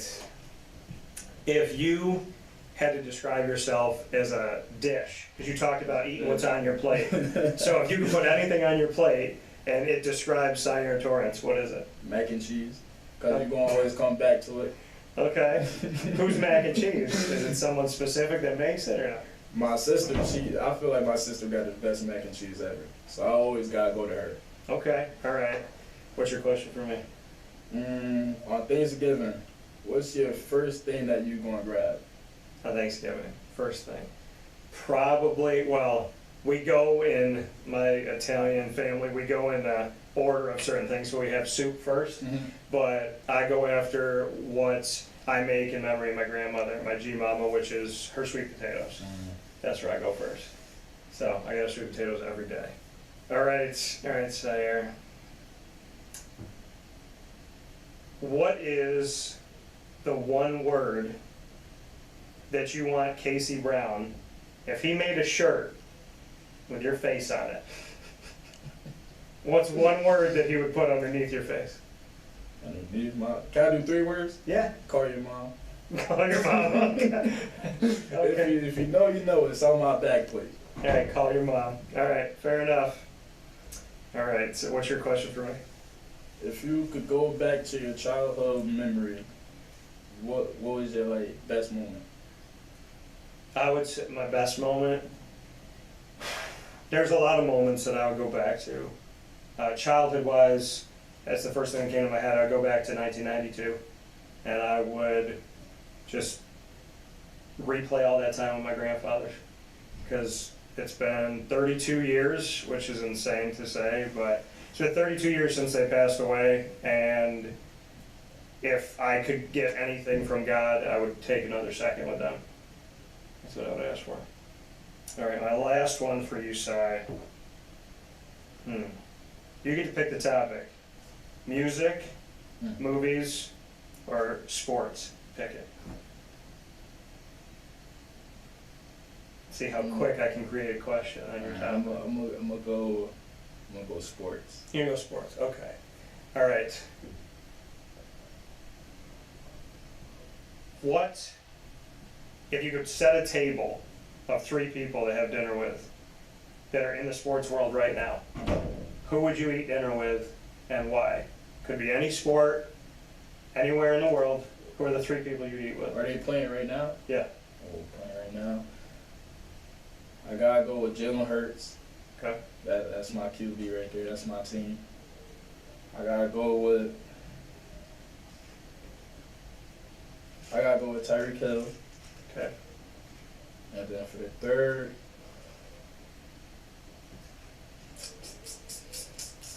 I'm gonna go with Fred Warner. Okay. Why'd you pick each of them? So for Jalen Hurts, that's my team. The Eagles, that's my team. I'm a die-hard Eagles fan. I don't care what no one say about the record or who we lose to. It don't matter. We're gonna be good. The second, I said Tyreek Hill. That's he the best receiver in the league right now. He proven that. He's been proving that since he got into the league and given the chance that he got. He been showing out. Fred Warner, the way that he play on defense, he's just so smart. He's not the biggest, not the strongest, not the fastest, but he played with so much IQ that he make the game so quicker for him. It just make the game so much smoother. Okay, I like it. What's your last question?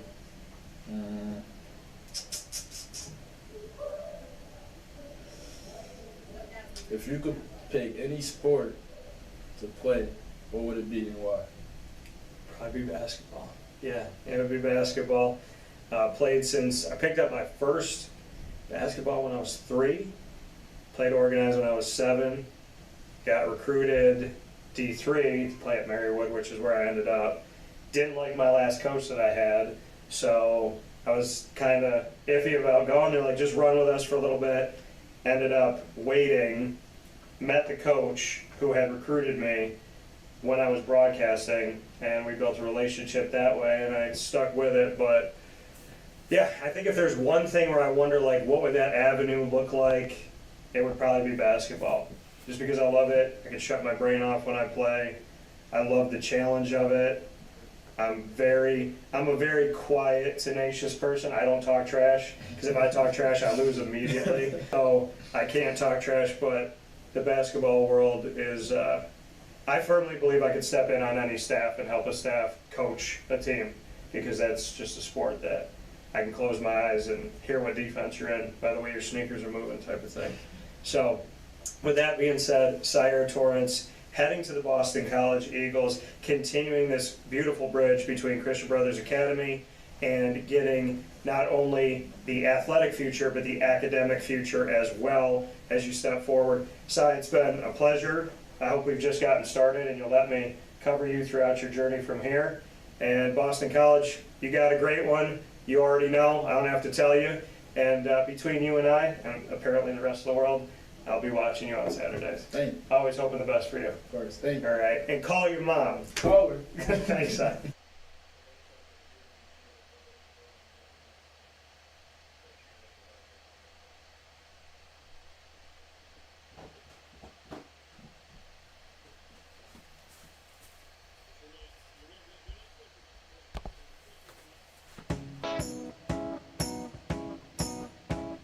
In these unique times, there are those in our community that give us a sense of normalcy and positivity. Pizza Man on 50 Oswego Street in Baldwinsville has been here for you for over 35 years and is here now. Call 315-638-1234 or order online at pizzamanbville.com to bring those familiar tastes into your home. And remember to come see our monthly on-site broadcasts centered around the community and our Baldwinsville Bees. Pizza Man in Baldwinsville. Any way you slice it, they are always here for you.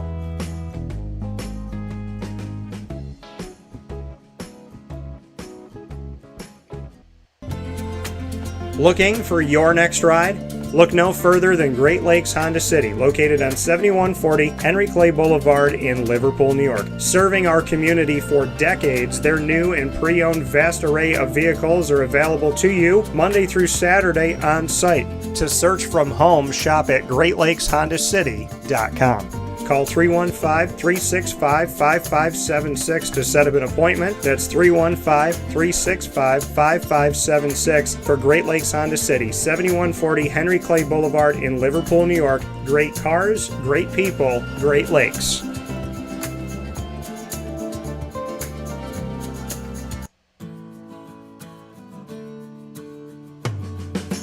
Our corporate purpose at Chick-fil-A is to glorify God by being faithful stewards of all that's entrusted to us and to positively influence all those who come in contact with Chick-fil-A. And what became increasingly clear from our success in Cicero is that people love Chick-fil-A. And also I think we recognized that, we had a great opportunity to grow the brand and grow our platform. I felt incredibly grateful when I was selected to be a Chick-fil-A operator.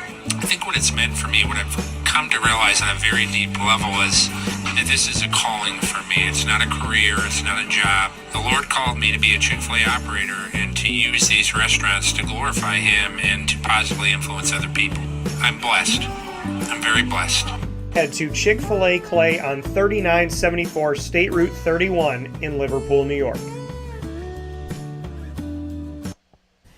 Welcome here to an all-new edition on-site on location of Wake Up Call with Dan Tortora.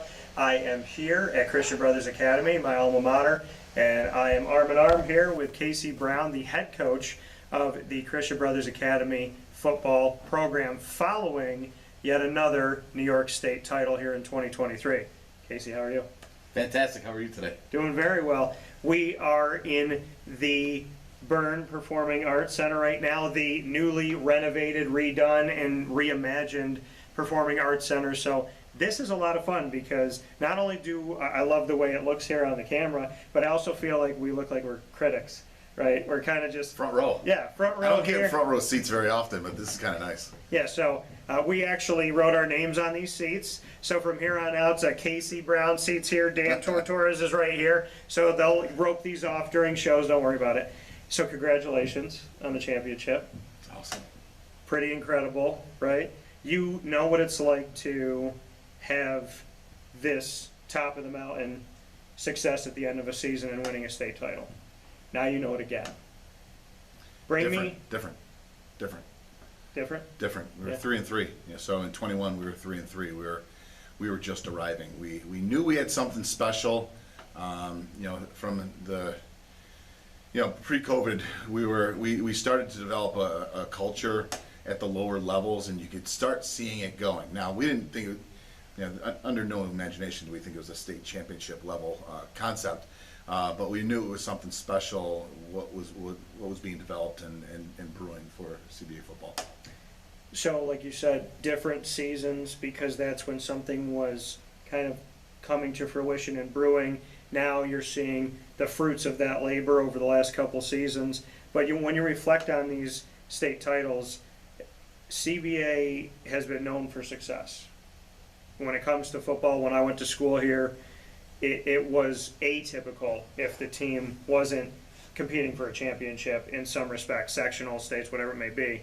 So to be here again with Christian Brothers Academy and to do it with your leadership and your staff, just what this experience has been like for you, because you know what it's like to work with Coach Kaz, you know the success that he had. Now this is a part of your legacy. So, we talk about success, but, what does that cake look like? And there's a lot of ingredients that go into it. Yeah. And I think that's what we learned in 22, that, we had certain ingredients going into it, and that was a really good team. And when one person goes down, it shouldn't derail you. And that's what we kind of learned from it. 21 was a great season, great group of seniors, winning the first championship, the second championship, since 2004. And then going into that next year, we thought we were really strong and we really had a chance to get out of the section, right? We weren't sure how we were going to get through the state. Bennett was really, really good. We all understood that. But not to get out of the section, our quarterback goes down, breaks his collarbone, and Porter came in and did a great job. But we didn't develop him enough before that period of time to really be able to take that game with CNS 4 quarters. So what we took out of that year was, hey, we got to make sure we develop everybody at every level and every position.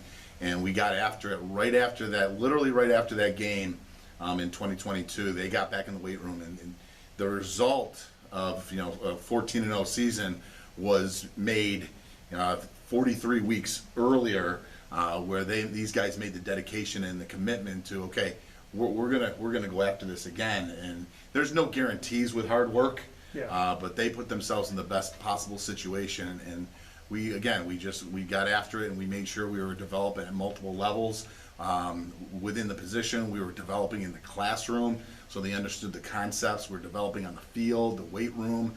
So we really took a college level approach to things, to some of the college coaches that we've talked to, and really put it into action with the guys. And again, you can put an action into place, but if you don't have people that are going to be willing to commit themselves and be dedicated to it, you're going to fall flat on your face. But we were lucky to have guys that wanted to follow us along the way. What I find interesting is you said after losing in sectionals last season, you got back into the weight room immediately. You won a state championship this season, and I saw pictures of getting back into the weight room. So it's not just in that loss. After winning a state title, your guys' response was the same.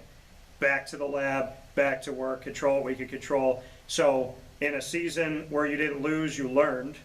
You got back in the weight room. And then in this, where you win a state title, you're back in the weight room again, which shows that consistency of saying, we're going to keep controlling what we can control. And I really want to let that message have a spotlight to it, that it wasn't just when sectionals end and you don't go to a state title last year that you say, hey, let's get back to work.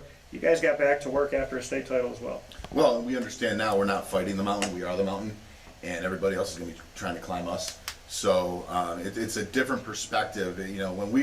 When you lose, and again, you don't lose, you learn.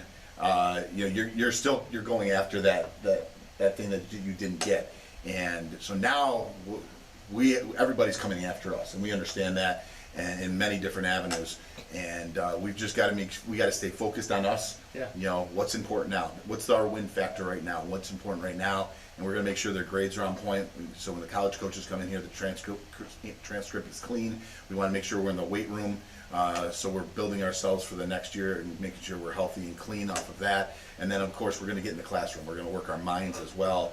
And we don't just work the X's and O's. We're working with guys in terms of the recruiting process for them. What on the media side has to look like? What does Twitter and social media look like? How do you shake somebody's hand? What does the appearance look like? What do your camps look like? What type of interaction? So you have to teach guys everything along the way. So when they do see somebody, it's natural. And again, first impressions only happen once. So when you got to maximize that every single time.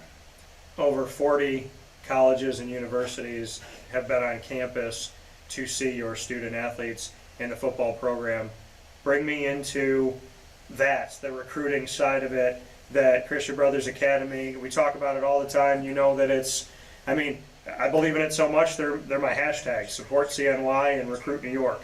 So to know that there are places recruiting Central and Upstate New York, the state of New York, and specifically coming to Christian Brothers Academy, I'd love to dig a little bit deeper in how you feel like these bridges have been formed and why you believe there's been so much success to have over 40 schools come on campus. So when you see some of our high-level student athletes leave CBA and do well, Riley Dixon played at Syracuse University, does well and continues to do well in the NFL. You see Stevie Scott, left CBA, went to Indiana, has continued in the USFL, now with the XFL, and he's going to continue on this year for his third or fourth year. In terms of that, you see Servassier Dennis. He went side road to Petty, then to University of Pittsburgh, and now with the Tampa Bay Buccaneers. So the guys that leave here and play at a high level have done very, very well. Not to mention the guys that are playing, again, Timmy Bettman in terms of Denham playing at Hobart, and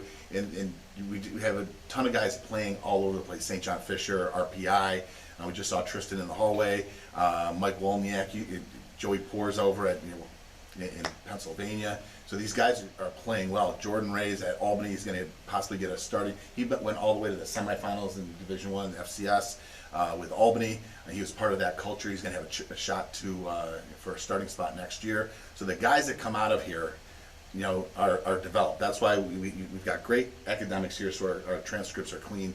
The teachers get them ready for the academics in college, and then they understand that we're developing kids in terms of the weight room and in the classroom. Yeah. And we want to make sure we have the most recruitable kid possible, because New York State is tough to recruit. New York State is may not looked upon as in Florida or Louisiana or Texas or California, and we got to make sure when they do come here, they can get the best possible options for their kids. When they come, like you said, seeing the past success of student athletes and different things that they've done, the caliber of education, which I could speak to, having been, always be a brother and an alum of Christian Brothers Academy, there's so much here, but it's not always easy, right, to get that message out in a world where there's so many messages all the time and we're inundated with information. So how does the CBA message get out? How do you and your staff purposefully get these student athletes in front of the right people? Well, I'm really bad at that, and I have to give all the credit to Bruce Williams and Brian Bruno. They do a great job on social media. It's not something I do well, right? So what do? You surround yourself with people that do it well. And Bruce does an amazing job getting out on Twitter, developing these profiles. The nice thing is myself, Bruce, Brian, Gideon Dixon, we all have different levels and groups of contacts that we have, and we use our connections with some of these people in the college levels to help reach out. Hey, what's your board look like for a running back right now? Well, I don't have it, but I know my friend over here at this college has somebody. Send me the tape, send me the transcript, and let me have him reach out to you. So with all of our contacts that we have, that we've developed across the country, that's the most beneficial thing for our kids. We want to put the kids in the right spot, in the right place for them. We're not just going to throw a kid out there. We develop relationships with these coaches that we trust. So when they come to us, we can now say to a parent, okay, here is an option for you. Our parents drop their kids off to us. That is one of the most humbling things possible, to say, I trust you with my child right now for the next couple of hours. Now we're in a position now where I need to help these parents understand, you're going to send your child away for 4 or 5 years. Please trust this individual here. So that there's a lot to develop, and there's a lot to trust with these type of communications and making sure the kids go to the right place. Yeah, and you look at the success right now, Syair Torrence, with all of the offers that he got, he's going to Boston College, and we've had him here in a special on Wake Up Call with Dan Tortora yet again, as we've chronicled Syair's recruitment process as well as his time at Christian Brothers Academy. So we see what he's doing. We see Darian Williams and the offers he's got. Matthew Hahn's been on the show as well. We know that Porter Matt has opportunities out there for himself. Dante, the game, as this game evolves, as this team evolves, and as guys come in, finish their time at CBA, and new guys take their place, the guys from JV come up to varsity, there's a plethora of talent. And what I love seeing is that these guys that have time on your team, that have another season to go, couple seasons to go, are already getting those looks and already getting themselves out there and building that. And I think that that's huge to see guys that have that time already getting offers, especially in a world that we live in with NIL and the transfer portal and how hard it is for high school kids to get in front of people, that not only are they in front of people at Christian Brothers Academy, but that your student athletes on this football program are getting early offers and knowing that they can only go up from here. Genetics. I mean, some of the stuff is genetics in terms of what you're seeing.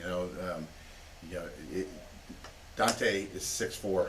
You can't build 6'4" as a wide receiver in terms of that. But what he does do is he does get in the weight room. He does get on field trainings. He will go to camps to be seen so he can go out there and compete.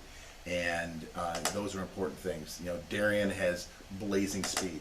Okay, and some speed can be developed, but not at that level, not at that speed. And again, he works his tail off in terms of the weight room in the track. And Matt Hahn, 6'5", 275.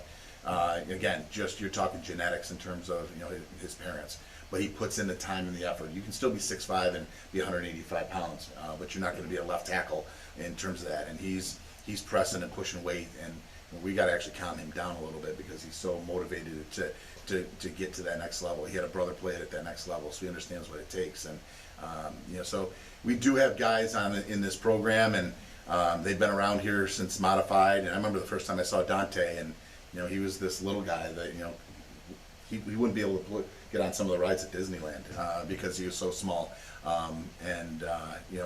To be the wide receiver he is right now is tremendous. So no, these guys have done really, really well. They've taken advantage of what the good Lord has given them, but they've put the time in to be developed. They've embraced what we're doing here, our model, our method, and you're seeing the rewards right now for them. Yeah, and you talk about rewards. We sat in this room the last time that rings came in, and going back to that time period, I appreciate you letting me be here and getting to enjoy that moment. There were some things that happened out on the field and the presentation and the excitement, and then when all of that was done with the public, and this was a very private event for your team and for the school, I was right here with you, and I got to wear Casey's ring, walk around with it. He trusted me with it for a very long time. I could have left like 7 times, but I didn't, and yet I'm still waiting for one. But now this time around, I'm kidding. I'm not kidding, but I'm kidding. And now this time around, what's going through your mind when the next ring ceremony comes up and you get to honor these kids, and not just honor these kids, but to honor the seniors, that this is their last trip? Now, great senior class. I think there was 11 of these guys. This is their second state championship, so that's special all in itself. The first one's amazing. The second one is just phenomenal. And we still have 3 more guys that are on the team that are still working towards their senior year next year, which is a crazy thought. But no, we're looking forward to celebrating this team coming back together. We all haven't been back together since that final game. There's a good 40 to 50 guys in the weight room right now from various parts of our program right now.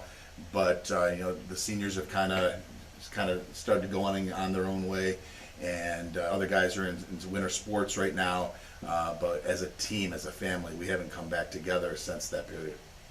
Bring me back to the last time you were together, when you won a New York State title, back again in the Dome. What do you remember of that moment? I'm going to challenge you to take more than 30 seconds to appreciate that moment.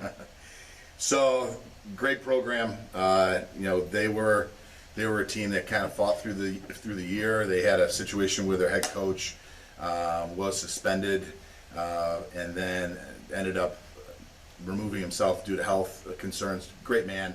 I met him a couple years ago. We won the state championship in 21.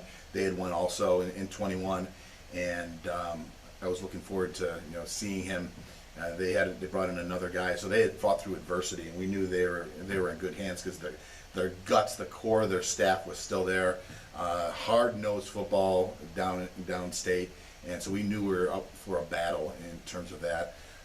Our staff worked extremely hard getting ourselves ready, getting these kids ready. We had to fight through the adversity of the weather. The weather didn't cooperate with us during that week. It was snowing. It was wet. We had I think 2 practices inside, which weren't great. But we wanted to make sure our kids were healthy. Ended up being through all the injuries and through the entire season. This was actually besides week 0 playing South Park. This is the healthiest we were the entire season. But going into the Dome is great. Playing inside is great at that time of the year, and just be able to play at that time. I mean, everybody else is done, and just knowing it was the final game in New York State. There was no more games in New York State going on. We were the last one. It was special. But we liked the plan that was in place, and we just needed to have some playmakers make.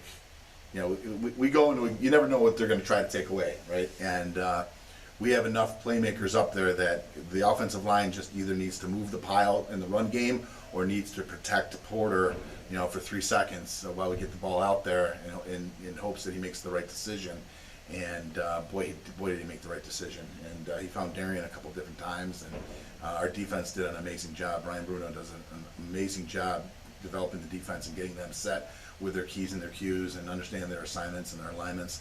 And those guys communicated beautifully through coverages and blitzes and pressures, and Special teams did an excellent job in the kicking game, and and on the field you don't realize we got a gifted kicker. He's an unbelievable kicker, and there was a point where do I try for a field goal, and I remember somebody coming on the headsets and saying how the score was going to get extended. I go, hey, without hesitation, go field goal on, and I saw it go up, and I saw where the ball was, and I saw the ball go up, and it went good, and I didn't realize until I watched the film how far that ball was kicked. Because the day before we were on the field, it was wet, it was windy, and he crushed a 52-yard field goal to end our last practice up on the top field. And I knew the kid was dead on, so I had no problem with him going out there and kicking that. So all phases were hitting, and those kids played their tails off, and I was so proud of them. I was proud of the staff. And in 21, I wasn't able to take little snapshots along the way. There was a lot of different things happening in my life. And again, it was just kind of chaos because it's never happened to me before, leading a team that far. But along the way here, I took little snapshots. I took little snapshots in Elmira. I also took some snapshots in the Dome in the sectional finals, and then playing Bennett. There's a lot of snapshots there. And but just along the way, just again a special moment. You never know if you're going to be back there again, and just enjoy the moment. You tell me that I get you emotional every time we talk, and so I apologize for this in advance. In 2021, your father, who watches every game, was there all the way through, almost to the final moment at the end of the season. He passes away, you win the title, and I know that there was a lot going on in your heart, in your mind, in your body, in your soul at that point. 2 years later, you do it again. What do you think Dad's thinking right now from heaven? So I talked to Dad before every game, and I know he's with me. And I talked to him during the national anthem, and him and my grandfather. I know they're both there, so he's by my side, and he's in my headset, and I know he's proud. What do you think, if you could pick anything that you think he's, like you said, he's in your headset, what did he say at the end of this one? Proud of you. Good job. And he was always the phone call after the game. What do you see? Or after a practice, he'd stop by a practice. What do you see? He was an old ball coach, so I respected his vision in terms of what he saw, and he was never wrong in terms of what he saw. So I always took that advice along the way. But I know he's proud of me, still is proud of me, and he's with us right now. Leadership-wise, and yeah, I know that. Leadership-wise for you, what do you remember of your message when you got all the guys together and you have that one conversation before they give you the banner and they present present everything? What do you remember of that conversation? Well, we didn't have a conversation. I mean, listen. After the kids get the medals, they get the banner. It's complete chaos. Yeah. So after, so in the locker room, yeah. I black out. I have no idea. I don't know. Thank God Mike Brown is there to videotape it. He completely blacked out. I remember in 21, he's like, "Do you want to say something?" I'm like, "No." I mean, I was exhausted. I don't want to say a thing. And then I'm like, "Yeah, I got to say something." And I couldn't tell you what I said. Everybody says, "Oh, it was a great speech." Great. I don't know. And then after this one, Brian Bruno comes up to me and goes, "That was your best speech." Now, I talk to these guys every single day. Yeah. We talk to them every single day. They hear my voice every single day. We break, I talk, Bruce talks, Brian talks, I talk again. So these guys constantly hear my voice. They constantly hear what we have to say. And I don't know, I just black out. Brian said, "That was the best speech you've ever made." I don't have a clue. I'd have to go back and see what that is. But there's a tape. Oh, there, yes, there's. Okay. It's out on social media. Yes. So you could go back and watch the tape of what I have to. Yeah. I have to. I have no idea. What would you like to say to the community, to the alumni, to the supporters, to the students and student athletes, the faculty, the administration? When we put it all together here at CBA, what's your message? Thank you. Thank you for believing in us. Thank you for allowing us to work with these kids, allowing us as a staff to continue every single year to come back and work with them. And I know it wasn't easy, and I know there were some people out there that thought that we couldn't do this. And to those people that didn't think we could do it, thank you for allowing us to stick around and prove that, we had an opportunity and an idea and a plan in place to be able to put CBA back in on the top. And, we're not on top of the mountain. We are the mountain, and everybody else has to climb us right now. Final note, we're going to play rapid fire because we get to have some fun with this. You get to know Casey, and Casey gets to, you get to know him a little bit better, you get to know me a little bit better. Casey, you get to ask the first question. Yeah. If you are a pie, what pie are you? Oh, man. I like, there's just different ones that I like to make. I guess I would be a raspberry pie because I'm sweet. I'm sweet. I am vibrant. And you can put me with anything and I'm going to make it better. That's what I'll say. Nice. All right, Casey. If you were a pizza topping, what pizza topping would you be and why? I got to go with my go-to. It's sausage. Okay. Yeah, it's sausage. Sometimes I'm hot and spicy. Sometimes I'm sweet. So you never know what you're going to be able to get. And again, I can go with a lot of different things. I get along with a lot of other different toppings out there. But you put the sausage. Listen, I can be great alone, but I'm good with it in a group as well. All right, I love it. What's your next question for me? Raspberry pie and sausage. So, in our professional, I think we've done pretty well ourselves in what we're doing in our career. But is there one thing out there that you wish, if you weren't doing what you're doing now, is there something out there you wish you could have done better with? Could be a leisure activity, could be a professional activity. If you weren't doing this right now, what would you be doing? I would go back. I don't live with any regrets. So I have to make that clear. No. I do not. I would say if I could do anything else, if I could go back and do anything else, I would have trained, because I didn't like running when I was a kid. So I would train myself to be better prepared on the basketball court, and I do more of that in high school and I do more with that in college. I wouldn't change anything because it started my college career, kind of how I interacted with Marywood. But I mean, if I could do anything right now, I mean, honestly, I'm challenging myself to do the things I said I was going to do, which are in my heart and in my mind. And the people that love me and know me, they know that I love back. And, I've said things to you before, comedy, movies, music. There's a lot of things that I've told myself I'm going to do. And it's really interesting to me because the world that I live in, there's nothing that I think that I can't do. If I have it in my heart and I truly, in my heart, I'm like, I want to do this, I literally see God go, finally, let's go. So I honestly don't think that there's a world where I'm not going to do the things that I know that I'm going to do. Yeah. So I'm not going to say I go back and change them because I'm still going to do them. All right, Casey. If you were coaching me and you had to give me 3 notes on everything you know about me as a person, what would you say to me as my coach to make me better? Give me your best effort. Give me perfect effort today. As you got on your back of your shirt right there. Give me perfect effort today. Okay. Dedicate yourself to the position on the team. Okay. It could be a starting position. It could be a scout team position, but I want you to be the best at that position. And then the last part is just love your brothers. Pick up your brothers, understand who needs something out there, and just support each other. And that's what we're about. We're about effort, dedication, and love. Love it. Effort, dedication, and love. Your final question. So so we're sitting here in the Dan Burns Performance Center. Yeah. So the brand new one. So my last one is this. If we're sitting here in the front row, what is the one band, singer, band you'd love to see performing out here? Like professional? Anybody. They could be still here, they could be gone, anybody. Like mine is the Doors. I'd love to see the Doors performing right now. Who's yours? Journey. Ooh. Voice. Which Journey? Steve Perry.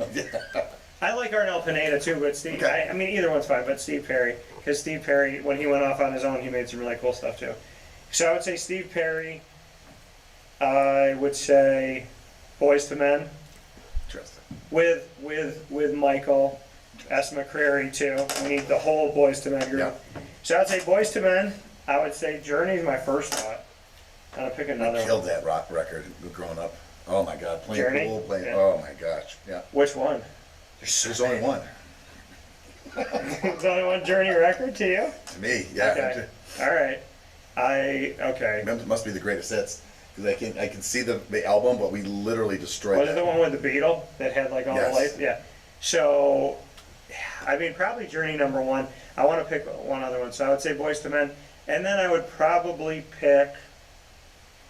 Oh man, I want to pick one more. I would probably say. You know what? Yeah, I'm gonna pick this one. I'm gonna pick them because I worked their concerts at the fair. I was never a country fan. Ever. My dad wasn't, I wasn't, my whole family no country. And then I became a country fan, and my dad became a country fan, and we didn't know that we had become country fans. And then I got in the car, and he was playing country, and then I was like, do you know this guy? And he's like, yeah. And I was like, do you know this song? And he's like, yeah. And so I would probably say the country group that I worked a bunch of their concerts, and didn't like country back then, but I love them now. And there's a song that I would want them to sing, and it's one of my favorite songs. I could see the music video in my head right now, but it's called "I Believe" and Brooks and Dunn. Oh, yeah. Yeah, Brooks and Dunn. Just 17,000 people at the concert. Everybody's going nuts, and I'm working the tickets, and I'm like, why are these people here? And now I'm like, will you please come back to Syracuse? So I'm sorry, Brooks and Dunn, but That's good. I would love to see you guys. No, I Believe. Listen to the song. It'll definitely bring a lot out of you. Very faithful. There's a part of the song where it says, hey, I'm finding more and more with the words written in red. So he's talking about the Bible. Mm-hmm. She's like, I find more and more truth by the words written in red. They say there's got to be more to life than just what I can see. I believe. And I'm paraphrasing a little bit, but that whole words written in red just hits me some kind of way. And friendship. It actually talks a lot about friendship. All right, my last one for you, Casey. If I was making a movie about Casey Brown, who gets to play Casey Brown in my movie? Who would you want? Like, you get to be someone who's working with me, so you get to give me your thoughts. And so I'm sitting here now, and people are auditioning. Who are the 3 actors that you would want to audition to play Casey Brown? And what am I going to call my movie?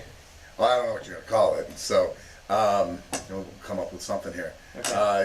I would hope like Kevin Costner could come in and be the guy. Okay. But I could see. Well, he's available now because he doesn't want to do that one show anymore. I Right? want to talk about it. Right. I love Yellowstone. Isn't it awesome? But then I'm sure like Will Ferrell would show up and actually kill it in terms of that. And then probably my kids would tell me like Jerry Lewis. I would Jerry Lewis. So Okay. there's a whole. It really depends on which personality's coming out. And there's some times where I'm nice, calm, like Syair has mentioned.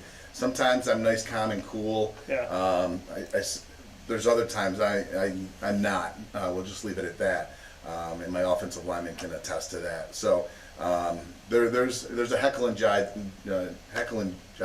going on there. So it really depends. Multi personalities. I'm picturing Will Ferrell as you, just going, Bruce, where's the meatloaf? I just love to see that. What is she doing in there? I don't even never know. Meatloaf. I never know what she's doing. Yeah. Good for you. So yeah, now I want to see Will Ferrell play the role. I like Kevin Costner and Jerry Lewis, but He's just so calm and just so in charge, and it's like. Yeah. And there's days where I have to be that, but there's other days I just want to be Jerry Lewis. Yeah. So would we call it, if Kevin Costner played you, we could call it Brownstone. Yeah. Maybe. Hey, Kevin Costner, come back. I mean, I don't know what you're doing that's more important, but how dare you leave the show? Great show. Are they ever coming back? Great show. They've told us for 2 years they're coming back? I think it's streaming right now, I think. It's true, yeah, but is the show going to have new episodes? They've got all those offshoots, the pre-ones, so they're not the same. I want new They're not the Yellowstone. same. Bring us new Yellowstone. Okay? From Casey Brown, myself, Dan Tortora. You came here to talk about the championship? We did. And we ended with Yellowstone. So all I got to tell you guys, from the bottom of my heart, with utmost love, Syracuse! Where's the meatloaf? Have a good day. Thanks, Casey. Nice. Very good. Oh, that's funny.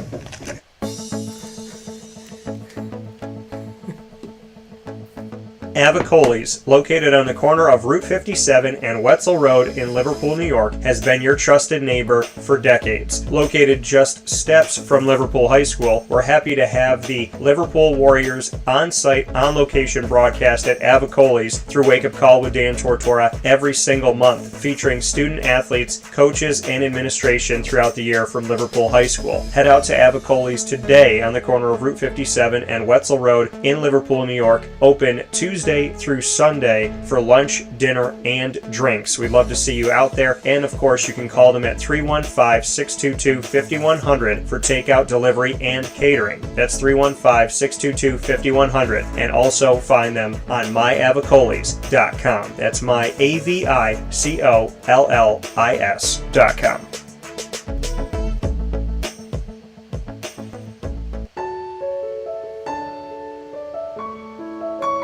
Having peace of mind when you're out of town that your furry-loving friend is safe and sound means taking them to Canine Campground, because we all know that when it comes to the love of our pets, it goes well beyond the call of duty to make sure they're safe and sound. Right, Lily? So take a ride to 242 Johnson Street in East Syracuse, New York, and see Canine Campground and where your dog will be staying, in the classic cabin, the executive cabin, the grand cabin, or of course the luxury cabin, because if you know Lily, you know she loves luxury. Now you don't have to wait to the last minute to find a family member or a friend that'll take your dog for a few days. Call Canine Campground at 315-299-4013. That's 315-299-4013. Their drop-off and pickup times are Monday through Sunday. Check K9campground.com for more information. That's the letter K, the number 9, and campground spelled with a K.com. K9campground.com. When you're going out of town, bring your dog to Canine Campground.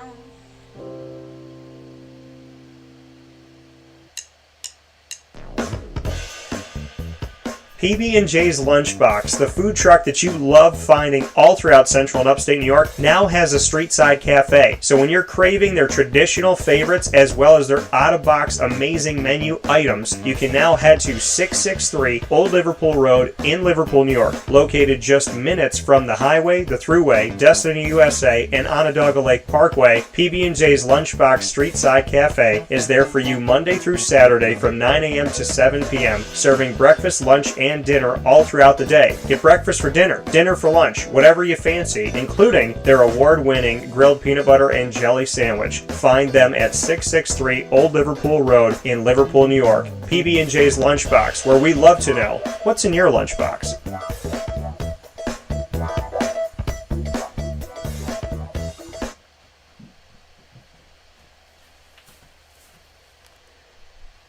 Carvel DeWitt, it's what happy tastes like. Do you know why? Because we make ice cream. Creamy, rich, flavorful ice cream. Not yogurt or iced milk like some of our competitors. Ice cream.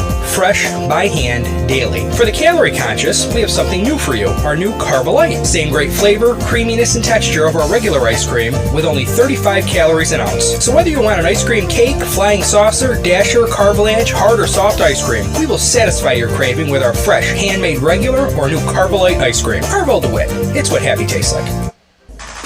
The Wildcat Sports Pub in Camillus, New York is located on 3680 Milton Avenue in the Home Depot Plaza. It is your family-friendly sports bar and restaurant. Folks, some sports bars aren't family-friendly. Some family-friendly restaurants are not sports bars. The Wildcat Sports Pub in Camillus, New York is proud to be both. It is that marriage that you've been looking for years. The Wildcat Sports Pub is your home base for your sports bar and restaurant needs, games for the kids, indoor and outdoor activities, and enough things on the menu to come back every single week and get to try something new. They're open Sundays from noon to 8 p.m., Monday through Wednesday, 11 a.m. to 11 p.m., and Thursday through Saturday from 11 a.m. to midnight. For reservations and party information, call 315-487-2222 for the Wildcat family-friendly sports pub and restaurant.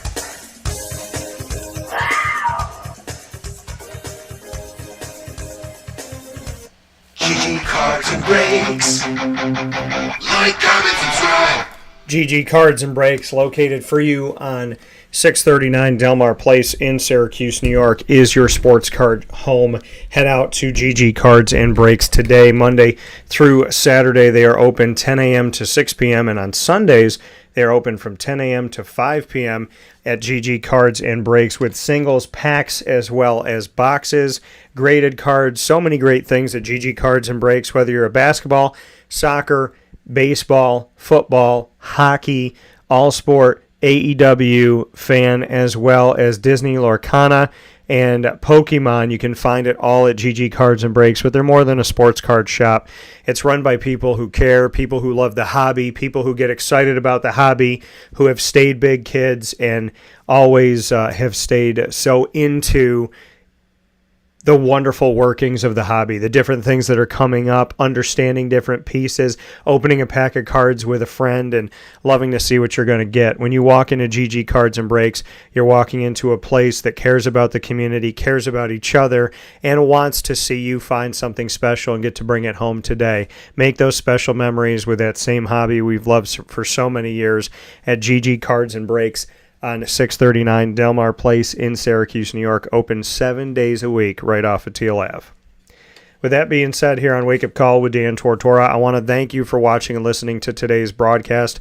We had a fantastic trio of wonderful guests, starting here inside of MonPazPopcorn.com's What's Poppin' with Randy Edsall, and our conversation about the state of collegiate athletics, where it is, where it's heading, what it used to be. And so I want to thank Randy Edsall for all of his thoughts today and being very open and honest, as always, very candid. And so I appreciate that from the longtime head coach and assistant coach who worked in the college football and NFL ranks. And a big-time shout-out to CBA Syracuse once again for their 2023 New York State title. And very much thanks to Syair Torrence, many thanks to Syair for the opportunity over the years to cover his story and to continue to do that in our sit-down conversation on campus after he has chosen to agree to commit as well as sign with the Boston College Eagles to continue his scholastic and athletic career. And a big-time shout-out to my very good friend Casey Brown, the head coach of CBA Syracuse football. So a lot of great stuff that has come up here on the show, a lot of laughs and a lot of very valued conversation that I can't thank these gentlemen enough for. Randy, Syair, and Casey, many thanks. You're here on Wake Up Call with Dan Tortora on youtube.com/wakeupcalldt, facebook.com/wakeupcalldt, as well as on wakeupcalldt.podbean.com. So however you're connecting with us, I thank you so much for tuning in to Wake Up Call with Dan Tortora, where sports truly meets life every Monday through Friday from 9 a.m. to 11 a.m. Eastern Time, including our special broadcast that we do on site on location and the broadcast that we do throughout the year outside of these hours. So thank you for always tuning in and for making Wake Up Call a part of your week every single week. Big time shout out to all of you that download us on all of these wonderful podcasting platforms: Amazon Music, Audible, iHeartRadio, iTunes and Apple Podcasts, Player FM, Podbean, Podchaser.com, Podvine, Spotify, TuneIn, YouTube, and more. All you have to do is search Wake Up Call with Dan Tortora, or one word, Wake Up Call DT. You can find us on any one of these outlets. Download us, save us, follow us. Make sure that you click subscribe or follow so that you'll be connected to the broadcast and you'll never miss an episode of Wake Up Call with Dan Tortora again. So make sure you do that today if you haven't. Thanks to everybody that has. A big time shout out to all of our incredible partners in Central and upstate New York for making this wonderful thing that we get to do, that I get to do, chasing my dreams every day, even more fun by working with a wonderful team of amazing people. Jay Cartini and his staff at Carvel DeWitt, Danny and Heather Tome and their incredible staff at the Wildcat Sports Pub, Ma and Pa, and I got to shout out Andrea too there as well, Ma and Pa's Kettle Corn and Popcorn Factory, Jim and Angela Bell and their team, GG Cards and Breaks, Josh and Anthony and their incredible squad at My Favorite Sports Card Shop, PB and Jay's Lunchbox. Big shout out to Pat and Sue. Avicoli's, a shout out to the wonderful, unforgettable John and everything that John has done. He's an encyclopedia of Liverpool athletics and history, and he's just every time I see him, he has a new story to tell, and I just love talking with him, and I really appreciate bonding with him in business. I'm grateful for his generosity and his kindness, his belief in me, and just a wonderful thing to have at Avicoli, so many thanks to them. Great Lakes Honda City, big time shout out to the Townsend family that were there when it was Honda City of Liverpool. Shout out to Mark Zaccaro and the whole team over there now. Pizza Man, big time shout out to the Delias. Mother's Cupboard, shout out to Pete and Amy and their entire staff there. Canine Camp Dog Daycare and Canine Campground Dog Boarding. Lorraine, Chad, thank you so much.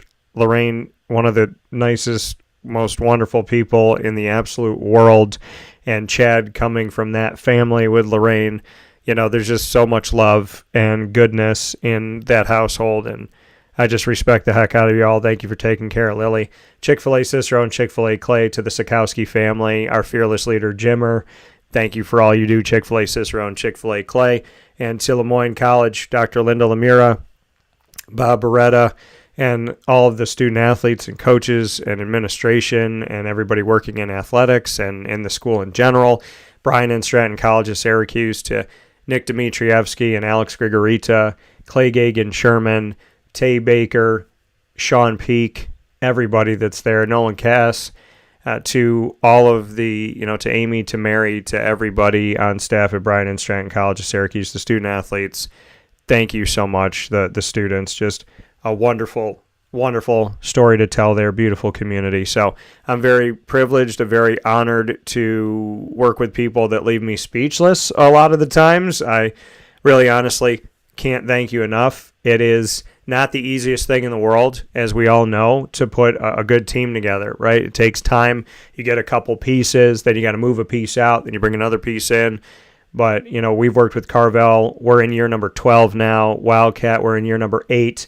Ma and Pa's, it's at least 5 years, I would say, at this point. GG Cards and Breaks, we started working with last year. My absolute favorite sports card shop that I literally have to, every day I want to go in. And so just so the guys know, I know they get to see me a bunch, but when I'm not there, I still want to be there. PB&J's Lunchbox, 3 years that we've worked together. Avicoli's, I think it's year 4 at least. Honda is going into year 11. Pizza Man, year 3. Mother's Cupboard, year 3. Chick-fil-A Cicero, been working with them pretty much since the beginning for the majority of their 5 years. Chick-fil-A Clay, since the day they opened the door. Canine Camp Dog Daycare and Canine Campground Dog Boarding, over 5 years.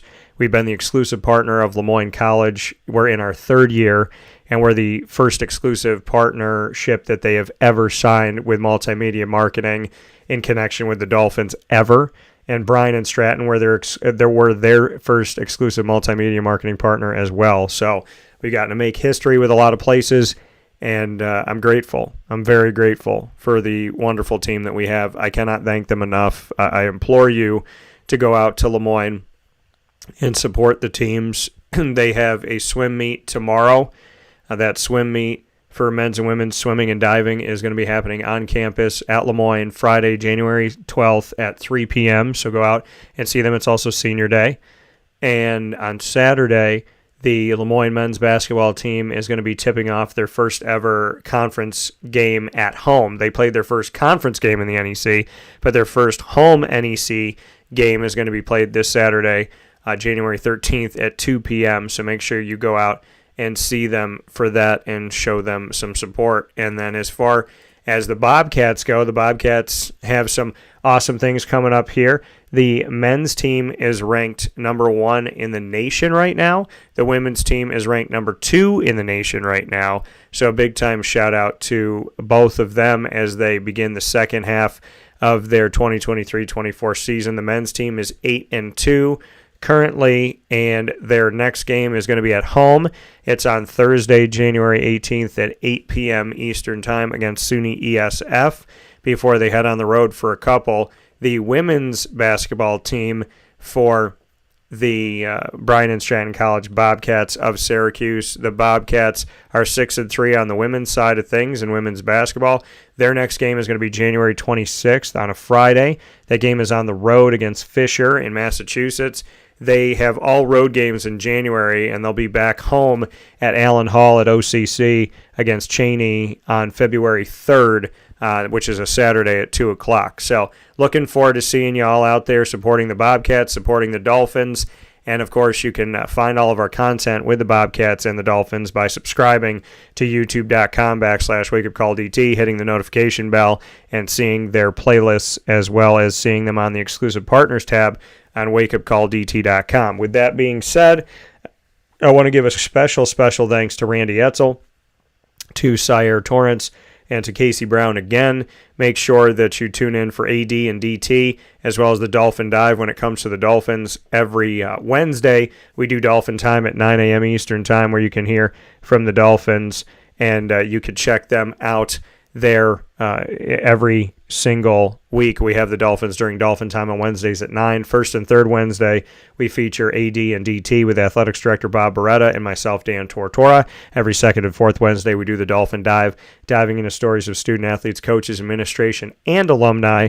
And you can catch it all on our YouTube channel and on wakeupcalldt.com. You can find them as well. For more information, go to LeMoyneDolphins.com. For Bryan and Stratton, you can go and find Bryan and Stratton on our YouTube channel as well as on wakeupcalldt.com. We have the Bobcat Buzz every single month, and you can hang out with the Bobcats every single month, student athletes, coaches, administration throughout the year, telling the incredible stories of a very unique college at Bryan and Stratton College of Syracuse.